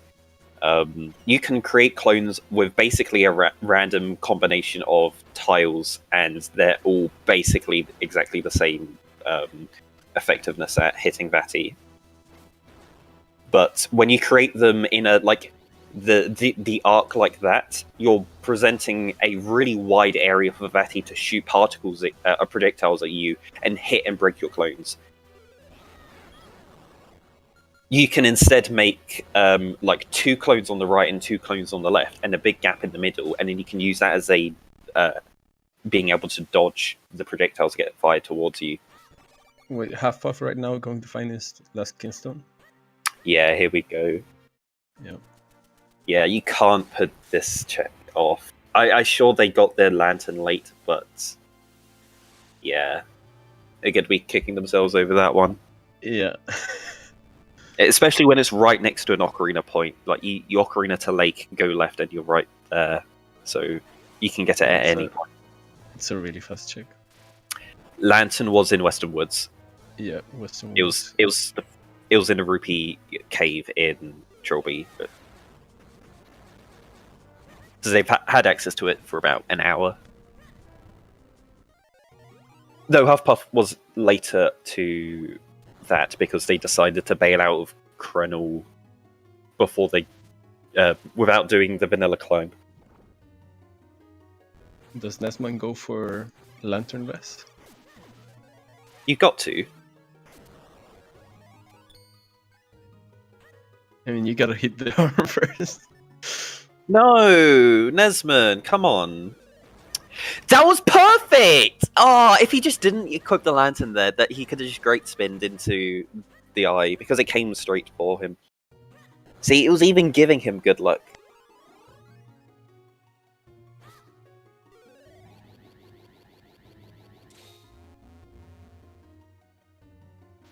He's too slow on the clones here. In Rando, it's so much easier to fight Batty 3 because you can get fast spin, so you can always create your clones fast enough to position yourself at the beginning. And yeah, now it's tennis. In between each of the tennis volleys, all you need to do is hit Batty twice to progress the cycle. Oh, he's a bit too far left here. That was close. I think he did an early swing, so it hit perfectly. Yeah. He wasn't very well positioned for that one. Yeah, sometimes bad positions work out well if you mistype your sword slash. And that is GG. Yeah.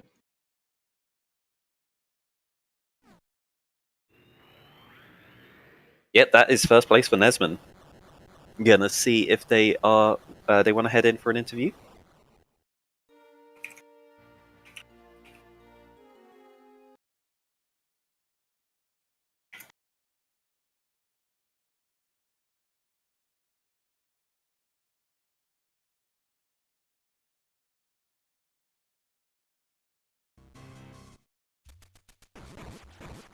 Yeah, Veti 3 is all practice. Also, a lot of nerves come into play on Veti 3, but that also gets resolved with practice. Yeah. And right here we see like basically how much practice can pay off with both Goldfish and Artemis both being like pretty close some time ago, and just now Goldfish going into DHC while Artemis still hasn't fought Masal. Yeah, I didn't get to see how Artemis did Fortress, but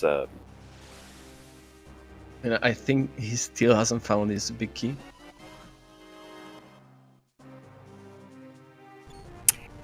yeah, I didn't see how Goldfish routed it either, but I'm pretty sure Nesman did left half to get small keys, and then immediately went to the back left and didn't do the right hand side of the dungeon.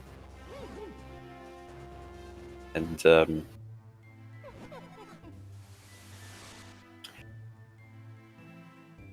also another thing is Artemis hasn't done Palace. That's right. So, yeah, after Artemis has finished Fortress, they're going to have to go and do all of Palace. So, Artemis and Huffpuff are actually pretty close here. Yeah. Yeah, that it just shows how much time you lose going to Deepwood when it was completely unnecessary. Alright, and we have Nesman here. GG's. Hey guys, GG's, Nesman. Hey, how's it going? did Hendrix like what I did earlier? I don't think he knew. Yeah. Nesman, First checks. Hendrix had to leave early, and I asked him how. I jumped in like 10 minutes in and didn't see what the intro was like. So for us two, we only knew that you skipped Link's house right after you did Palace. Oh, when I thought Link deserved a rest. Yeah. Wait, did you realize that you skipped the chest next to Old Man Myth basically twice? Oh yeah, I think I did that on purpose. Yeah. I was sticking to my guns even though I was like, some of my Fourth Sword and my Kinstone's going to be there. And Rom just finished in second place with a 210. GG's. Oh, GG's. after how much I did, I wasn't surprised that someone was right there. I actually expected someone to finish before me. I was so hoping Alice would have been the first dungeon. Yeah, judging from how everyone on stream's been doing, they've all kind of been making a lot of mistakes and choosing the wrong locations to go to. Yeah, Goldfish and Huffpuff basically last locations the Cane. Oh no. Yeah. Well, then again, that doesn't surprise me, considering where it was. Yeah. Yes.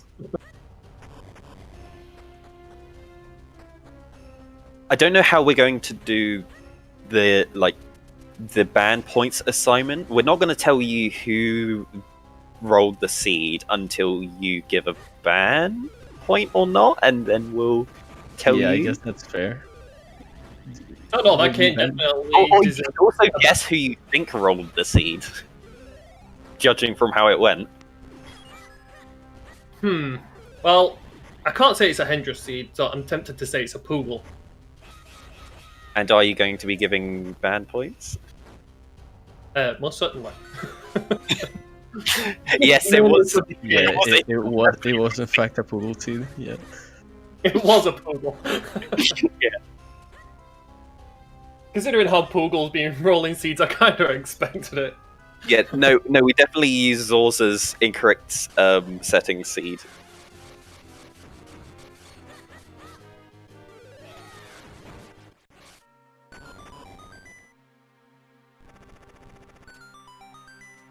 Also, I was having a lot of tracker issues today. Yeah, we saw that from the... Because I didn't even know I had all three all five casting Kinstones. stones. Well, I was confused when it said I had all five when I didn't. I had four, and then it still said four even though I got the fifth one. Yeah, Yeah. that's And a then classic. it's still saying I Yeah, had I two, mean but I that's had three of pretty the- much usual with Cloudtop Skinstones. Basically, when you just go and put them, the tracker gets messed up. But And welcome raiders from Rom's stream. GG's. Yeah, really good showing from Rom. That was Yeah, close behind Nesman. really close. That was a good D-Rust. considering it's his first run back. Yeah.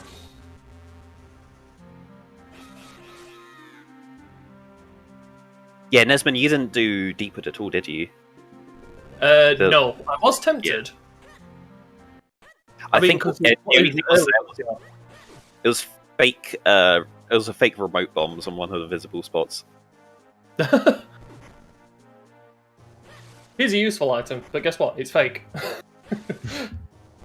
That's kind of like an icing on the cake for Poogle. And GG's to Sean as well, finishing third. Yeah, welcome people from Sean's stream. And all of the raiders from Sean's stream as well. Welcome in. We did have Sean briefly at the beginning of the seed. Oh, and they're also in here for an interview. Hello. Hello, Sean. Yeah, Sean, saw you for the first half an hour, and so how did the rest of your seed go? After I got that cane, it went really well. And then I think if I'd have done quick warp caves first, I might have won. Oh, did you full clear Fortress? I full cleared Fortress, yeah. Oh no. I was close to doing that. Yeah, I full cleared it and then went into quick warp caves afterwards and saw the sword. I really like doing the after you kill Mazao, you go do quick warp caves and then quick warp and then do the rest of Fortress. Yeah, see, I did half of that, but I full cleared before doing Mazal. So I just ended up because I had all 4 keys early. So had you already done Palace at that point? yeah. Ah, okay. So I was just like, just cruising through, trying to get it. I literally typed in my chat, now it's hunt for 4 sword, and then immediately found it and went, oh, never mind. I was tempted to go into Palace before actually going to Fortress.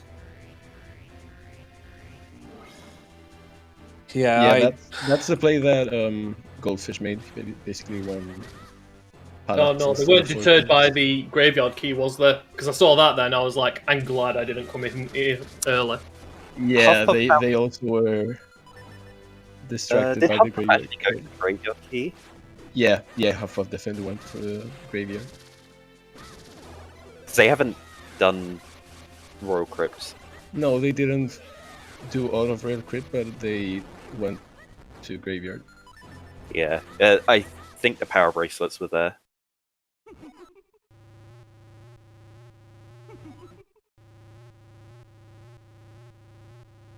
Wait, what power bracelets? I don't think we've seen graveyard. them. Huffpuff has the power bracelets. Oh, right. It's not Right yeah. chest outside of Royal Crypt. There it is. Yeah, unfortunately we've got Huffpuff doing the same as Sean, doing the back end of Fortress instead of beating Mazao and then going in the quick walk caves. Meanwhile, we've got Goldfish in Vati 2. Where is Artemis at? Unfortunately, I can't see him. So... Artemis is doing palace checks right now. Ah, that's right. Yeah. They're still doing Palace checks. Oh yeah. Yeah. Artemis went and did Deepwoods when they were looking for their last Castican stone. They had the option between Palace, Deepwood, and then Overworld checks. Both Huffpuff and Artemis missed the Longmont Cave secret cave. You know, Goldfish! Me? What just happened? Artemis was doing a recycle. He was on the 3rd cycle. He did the spin attack, and then he just took too long to turn around and slash it. So he has to do it again. Oh, and no. now the purple spikes are all over the middle. Can he get it? He's trying to get the slash. No, just slash it. There we go. Okay.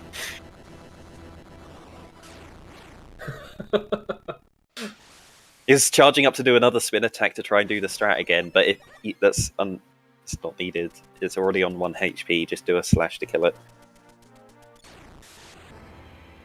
Did you notice I kept trying to practice roll lifts? And the only time I got it when I casually went through pallets. Yeah, it was indeed right before, right before the Dark Knight, you pulled off a roller.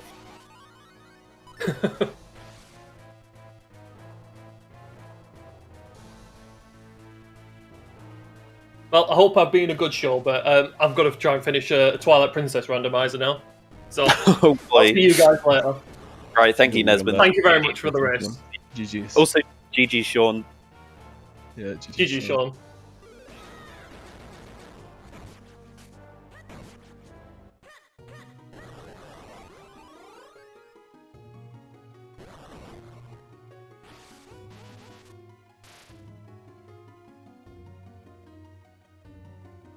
Yeah, I think Artemis and Huffpuff might be quite close. I mean, Huffpuff is go moding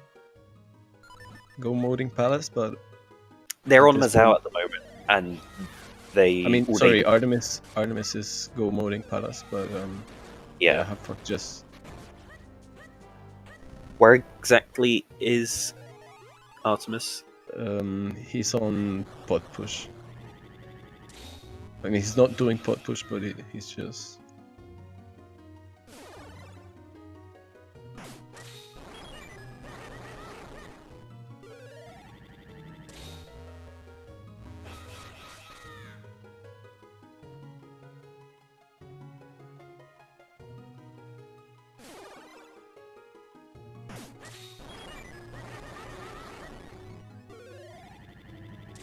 I mean, I hope Huffpuff doesn't skip the checks outside of Fortress. I'm so confused what's going on my video of Artemis. It's hopping around to various different parts of their VOD. Like, it's gone back to to 20 minutes in as they're doing the climb up. Okay, now it's hopped to about 20 minutes ago when they were in Wind Ruins. I'm going to turn it off again because it just doesn't want to show. Yeah. Oh, come on, if this isn't... And Goldfish has finished. We'll see if we can get him for an interview. I'm not sure if it's your issue, Sean, because I'm still getting it with Artemis's stream. I think it's just Twitch being mean sometimes with how it lets people shift their resolution. Oh.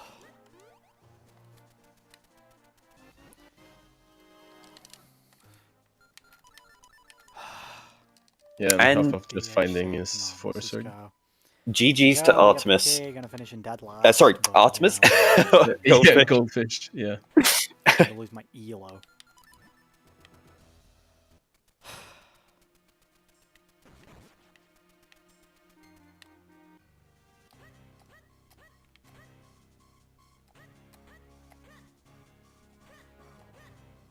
I'm gaming like a man possessed. Because I probably am at this point. Apparently Artemis is streaming at 1080p.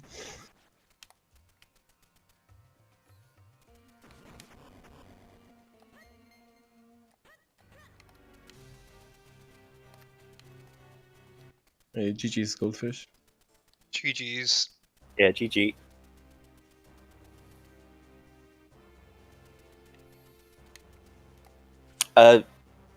Yeah, so you had the choice of Fortress or Palace. You went with Palace today. I mean, I got the last Fortress Kinstone and Vale Falls when I already had all 5 Cloud Top, so I was just going to continue going up instead of adding an additional Ocarina transition. Yeah, particularly messed up. That's fair. Just in this run as a whole to be... But Fortress of Go mode. Well, it's going to be 20 minutes behind? How? Also, how'd you like that that vanilla cradle climb into Kane? I mean, I knew it had to be there. Because the grip ring was in Goldfish Caves, I practically last location that, so I mean I was fine with Kane being vanilla. Like, I do not hate vanilla cranial climb. But I just knew I was behind because I got the grip link so late. That's why after I beat Georg, I went back into Palace to check the fan loop with the key from Pop Push because I needed the Force Sword to be there to have a chance. I knew I was so far behind from grip ring and execution. It's like it has to be here or I've lost. Yeah, that's the justification at that point is. I know I'm behind. I need something.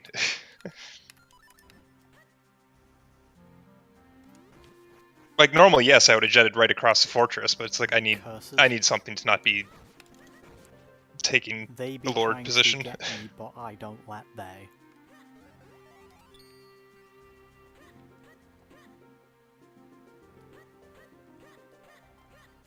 Was it going into Deepwood? It might have been Deepwood. That might have been what really did it. Wait, where So were very the nice. mods? Yeah, well, we're Sorry, remote. Where were the mods? Because they Artemis were the does- web-locked Required chest past vanilla Matter code. Pillar and Deepwood Shrine. Weren't they fake? I think that was really what I don't know. I never went back. I couldn't get them first time in because I didn't have Lantern or Gust Jar. I just saw them sitting there. I saw. I mean, yeah, every time I saw Artemis- someone in. actually make a lot of Yeah, Artemis does have remotes, so I'm trying to figure I out. guess I mean, it was real then. I thought everyone who'd seen it in Deepwood had got it and it was fake.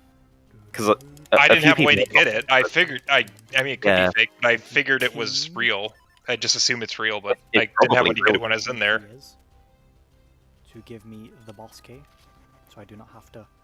So when they're right after getting grip ring from Goldfish Caves, and both Lantern and Gust Jar were locked behind Red Sword. Key so I can leave. Will you be banning the seed? It wasn't that bad. Like, sure, there was an item in Goldfish Caves, but you get bottlenecked into it early. Don't gotta set the quick wall. Also, who's your guess as to who rolled the seed? Keep the bombs out. I mean, I have no idea. I don't know who was all in the pool. Yeah, the pronunciation there was a little bit Yeah. off, but you were close to saying their name. Oh, is it Poogle? Yeah, it was a full seed. Yeah. Like Oh yeah, unpossessed, I we tell didn't you. ask Sean if he would ban, but yeah, it was a full seed, Sean. Next I need Yeah. the Rango. Oh.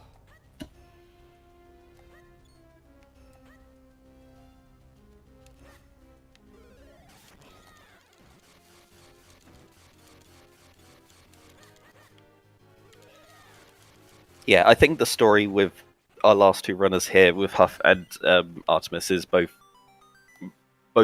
basically last locations. The Veilfools, not a Veilfools, the Caster Kinstone in Lon Lon Secret Cave. Oh, okay. Don't skip out on that. I know the lantern. Moldom, get out the way. Yeah, the lantern was at the beginning of Western Woods, so you like immediately get your red sword and then that. So Yeah, so then you go off to Droplets, you do Droplets, and right after I did Longmon into South Vale Falls. yeah, that's how most people routed it as well. Because you got Kane recently as well, since coming down from. Yeah, because you get Kane right out of Cave of Flames, you get Red Sword in Cave of Flames, so you go into Western Woods, you get your lamp, it's like, well, I'll go to my next required dungeon and go to my next one. Yep. Which you get a lot of Kinstones, and it's finally the Vale Falls that allows you to get to a next dungeon. Well, the remaining two. It will happen.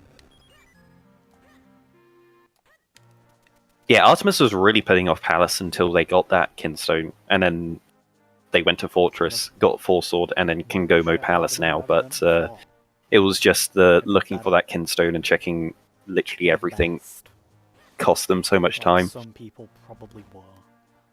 And Huffpuff was doing Palace at the same time as you. They were ahead into Palace, but they don't know how to do the Palace cape jump, so they did the cane skip, yeah. And then you saved like 2 minutes over them from that, and just immediately overtook. Wait, Oh, really? After I lost 2 minutes to the Wizrobes? Yeah, like they were ahead of Wizrobes. That Wizrobe fight was horrendous.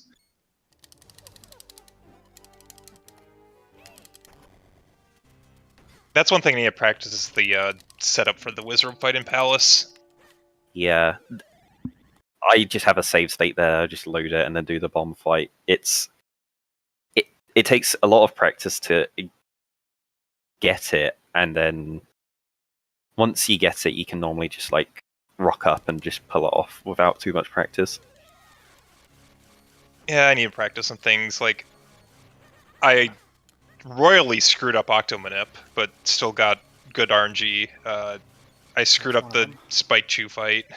That red is one hit off. This is this guy. Gotta bully him. I'm not sure how the Octomanip failed. I was watching. I think you did. No, I failed from the start. Was it the start? When I got to the room before Octo, I got my second boot stash was 2 puffs, so I already knew it was fucked. No, that's correct. You want 2 puffs. No, it was puff, then 2 puffs. You want... Oh, puff. okay. I did puff, and then it was double puff. I'm just like, oh, it's already fucked. Like, yeah. Okay. At everything that point, in the fight was fine. You reset and try and do the setup again, or you just go screw it. Non-minute. I thought about resetting, but it's like, it's still worth it because it was still better than getting a single ink.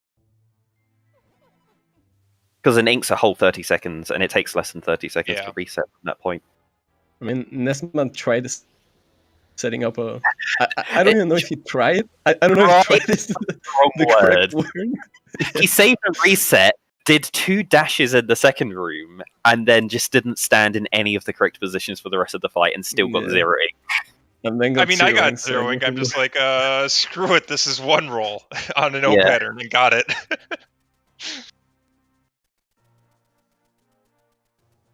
Yeah, like I was playing well at the start, and then just like halfway through, my execution just turned terrible. And after last location, that grip ring, it's like I knew it would take something for me to win, something out of the blue.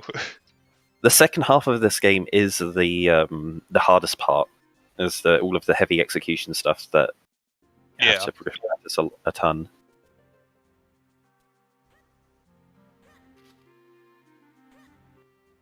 Like with the any % speedrun at the moment, I don't practice anything before the new P-hack clip. I only practice the stuff afterwards. I saw you practicing that like a day or 2 after that got discovered, and it looks terrible. It's awful. Do not like any % more dead category because of that. It saves 3 minutes, so it's basically required, but it's also just an RNG fest.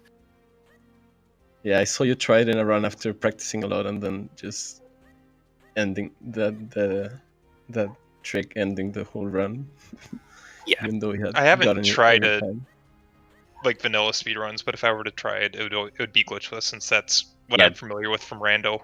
Yeah, glitchless is the go-to category at the moment, I think. Yeah, I was gonna try learning. Well, also just being a Rando runner, you know glitchless. You don't know glitches because there's no glitches in Rando. It's really transferable, going from Rando to glitchless.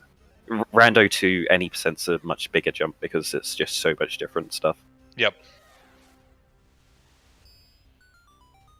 I mean, maybe I should look at learning glitches for the variety settings tournaments coming up, but...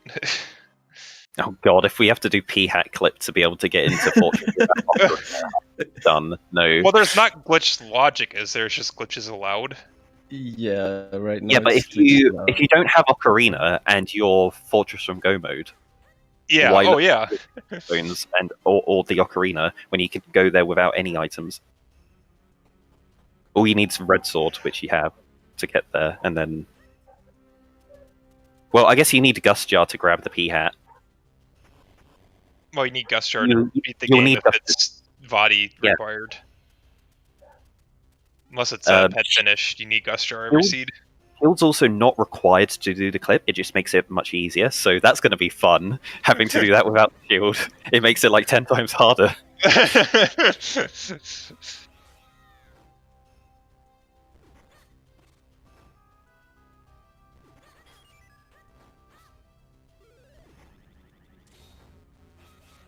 Oh! No! No, that's not even doable, because you get soft-locked in Wind Ruins. Remember, as you go through Wind Ruins, you have to fight and kill some Tektites to make a a statue disappear. Yep. If that statue, if you don't kill those Tektites to make the statue disappear, then you can't exit out of Wind Ruins. So you just get stuck. So P-Hat clip isn't viable in Rando. Yes, yes, we did it. We've saved Rando. But if you have Ocarina, If you have Ocarina, just do an OG off of the okay. The grave. Yep. Again, I'm not familiar with the glitches, but it's like, oh yeah, then you could do Ocarina glitches. Wait, right now, looking at Artemis, we see why practicing this room, I mean, at least a few times can save you so much time, because it's basically lost a minute to this room by now. Even more. Yeah, they've got the right pattern. They've got the right clone pattern. They've positioned themselves correctly, but they're mashing sword, which is just the one thing you don't want to be doing. Yeah. Nope. We'll also say GG to Huffpuff and welcome them in for an interview. Cool. So, required vanilla Krenel clan? Yep. Yes. Yeah. Have you got any guesses as to who was the person that rolled the seed? And also, did you are you going to be giving them band points? Oh yes, absolutely. Who rolled it? God knows, this could be anybody. Probably. Who was on the list? It was like Hendris, Poogle, Zoza. Yeah, I think it was Hendris, Poogle, Sasa, and me, I think. I mean, but Okay, Sasa didn't count because Sasa was chosen and Zoza he again rolled the wrong settings.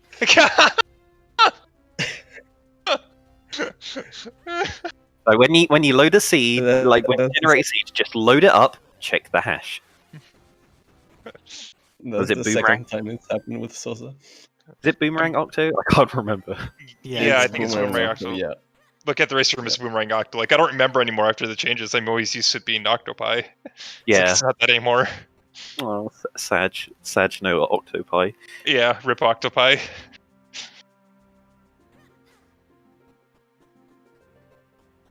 And heck, even if I roll myself practice seeds, I won't turn ice traps on, so it's like I won't even get the same settings.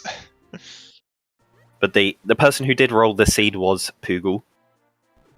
Yeah, it was Poogle seed. I think some people were guessing that after the vanilla Cradle climb, it's like, no, yeah, it has to be Poogle.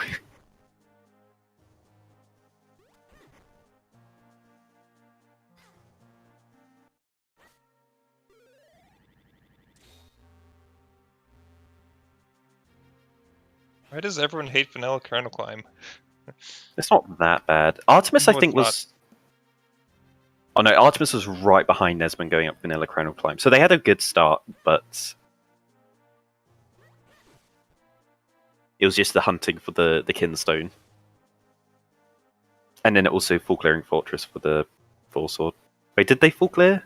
Was it Huffpuff? Yeah, yeah, you. Oh, someone went into yeah, Fortress Agnes before came up doing with quick warp it. caves. Oh, Yeah, Sean That's did new. that as well. Yeah, Yeah. and Artemis, I think, also did Deepwood, which had basically nothing. Yeah, I did a bit of most of Deepwood. Deepwood had down thrust and we think remote bombs. Yeah, add remotes, Yeah. yeah. Artemis did it after they did droplets.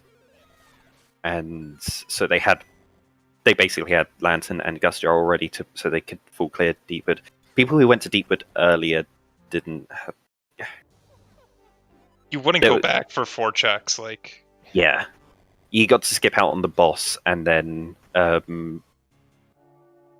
like one of the lily pad movements as well. And also the remote bombs.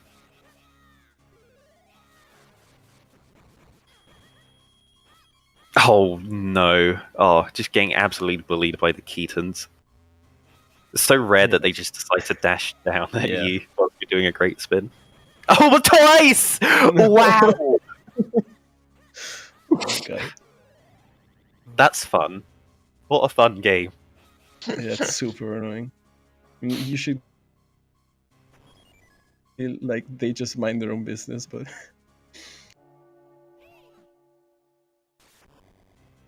You get good RNG on the Dark Nut. Going for Great Spin.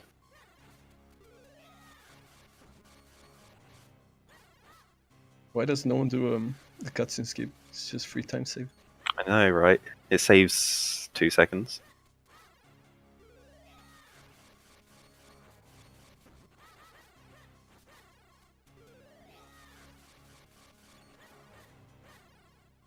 Also, you should always go, like, run immediately up at the beginning of the fight, because if the Black Knight dashes down and you hop over it, roll down, and then pin it against the wall and get a quick kill, it makes the fight like a million times easier.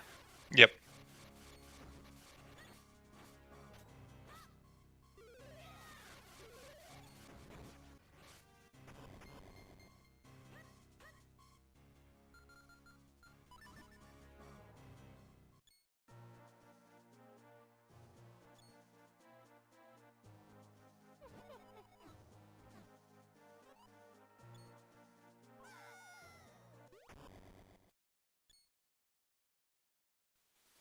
Now,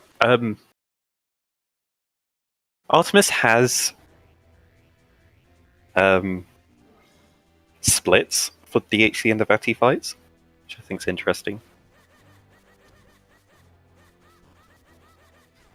Oh, this is, yeah, that was a fun eye on the Vati one there. The hitbox on that eye is really dumb sometimes, and you will just slash it, and your slash goes just directly through the eye, and it just doesn't hit. Yeah. God, I'm so not used to Rando Vati 1 now. I'm so used to the 5-cycle hell that is the Japanese version. It's usually Oof. 5? It's 5 cycles, yeah. Oh god. Yeah, Vati's got extra health on his body. Oh, it doesn't go for the great spin, so he has to do a 4th cycle. Yeah, great spins just makes this fight so much easier. Yeah, I mean, in Japanese, if you have great spin, then you would be able to do this in 3 cycles, but in any percent, we'd never have great spin, so the sword just does only... It's... I think in the 2nd and 3rd cycles, they're the same phase of the fight, but we're spreading out the damage across 2 cycles. The strats we have to opt to get as much damage in as possible leaves us with 1 damage left for the next cycle, which is such a shame. So yeah, best option is 5 cycles currently.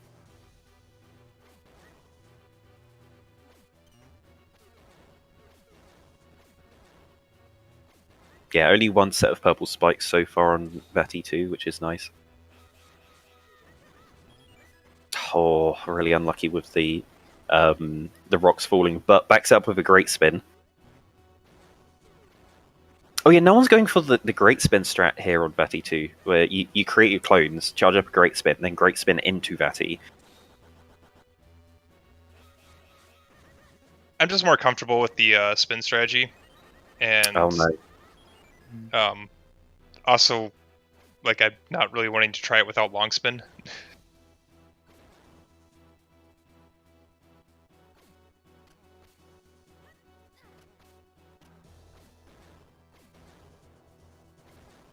Great spin does last a decent amount of time on its own, and this room is small enough as well to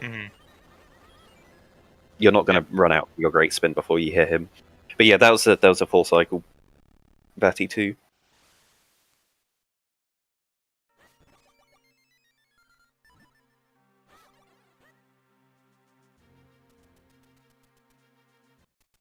Yeah, soon enough we're gonna see Artemis and today's generous seed roller Pugu suffering through the ban list punishment seed. Yeah, has it been announced when that's going to be? No. I don't think so, but it should be announced soon, I think. I don't think it'll be soon. I don't think the seed's done yet.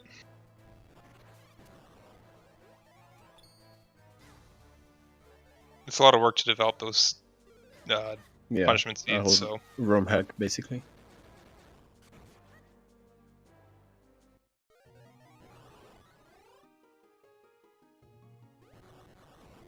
I think there's some discussion about what bit rate people should be streaming this at. There is no need to stream above 720p at this game, but streaming at 60 FPS does make a noticeable difference over 30 FPS, because there are particle effects and stuff in this game which are like oscillate like on and off every frame, so or every other frame. So, for example, the sparkles when you're creating clones on the clone pads, it can look like you haven't touched the clone pads if you're not streaming at 60 FPS, because it will always be showing the frame where it's not lit. Is that why that happens? I always wondered. Yeah, it's because they're streaming at 30 FPS instead of 60. And it's always a 50-50 whether or not it's going to be a solid white blob there, or if it's going to be a... you're not going to see anything. But when you're streaming at 60 FPS, you can see the flashing. yeah, because it's a 60 FPS game. Yeah.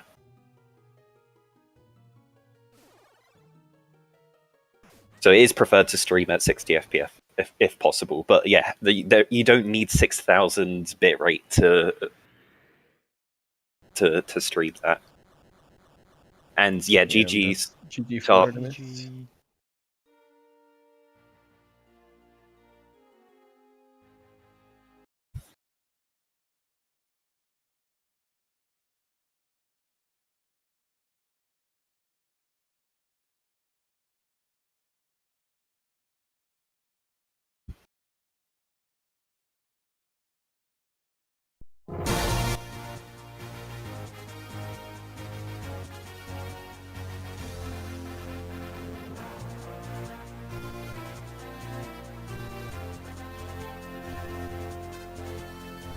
And welcome all of the we have ratings from Artemis, our yeah. stream.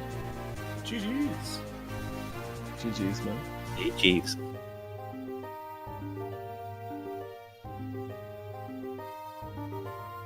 Yeah, you had a really good start of the seed. You headed up to Krenel early. You were right with Yeah. Nesman being the first people up into Krenel going for the vanilla climb. I felt really good until after Temple of Droplets when I had the rest of the seed open. Yeah. That's about when I'm pretty sure like What that's most where it people worked did out. is like, I've done droplets. I guess I just go through Lon Lon and get that secret cave, and then there's a kinstone there. Well, off to Fortress.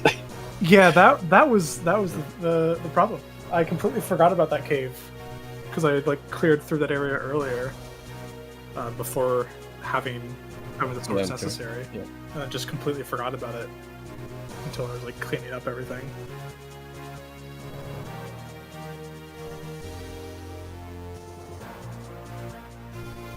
Yeah, did you open it before going to Western Woods?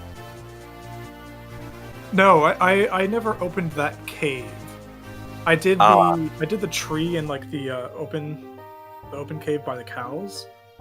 Yeah. Like when the first time I was in the area, and then because like at that time I just had the normal smith sword, so I didn't get it during that time, and then I completely forgot about it later once I had red sword, and even immediately after getting droplets I still forgot about it. Yeah, it's a classic thing to forget about, because when you get red sword, the only thing on your mind is Western Woods. But you have to think of the two other things that it also opens up, which is Grimblade and that cave. Yeah, and like getting blue sword, I forgot that it technically opens up the well in town too, so like it took me a while to go back there. Oh, did anyone do that? It was Pick up. nothing. Yeah. I forget what it was, but it wasn't anything important. Yeah, I was like, I never did it because by the time I had got blue sword, it's like I have my required dungeons to do. There's no reason to Yeah. piddle around in town. I mean, you did the right play of avoiding Palace until you hit go mode. Yeah, and then I like almost full cleared Fortress looking for the big key there. Oh, yeah. I mean, feel it like was deep. everyone thought it the same way. Yeah, it being in the vanilla midst chest is isn't the nicest boss key that you can get there. Right. Did anybody find power bracelets at all? I Nope. found them. I don't remember where. I It think was up in from the graveyard. Yeah. It was in the right graveyard. chest graveyard. That's some nasty vanilla logic there, because graveyard key was up in Palace. Yeah. I mean, what you can do what Goldfish showed up on the screen, Yeah. which after you've gone round and hit the switch by going the regular way through, then you can go back to the beginning of the dungeon and do the first half a second time. And then you can jump through the door that's been opened, and you don't need to have the power bracelet to push the pots. But the rando doesn't ever expect you to do that. It always expects you to have the power bracelets to the pots. Yeah, I did get a little nervous seeing the small key there when I was still looking for just one small key. Yeah.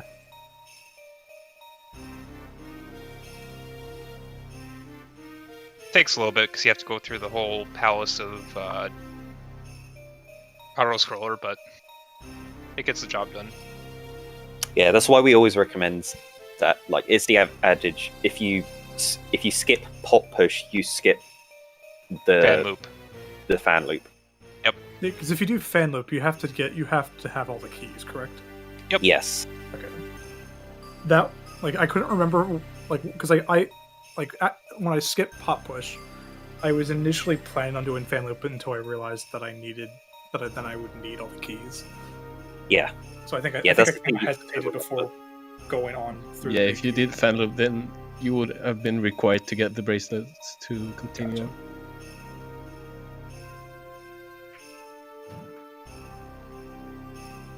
I'm glad I didn't then. Yeah.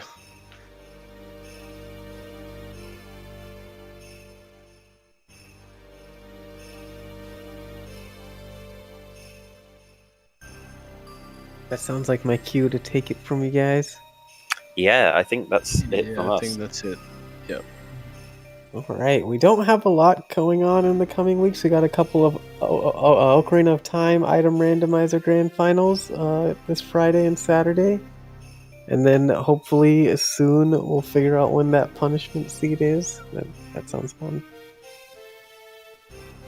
And it seems fitting. We will go ahead and raid Nesma, who is doing a Twilight Princess randomizer.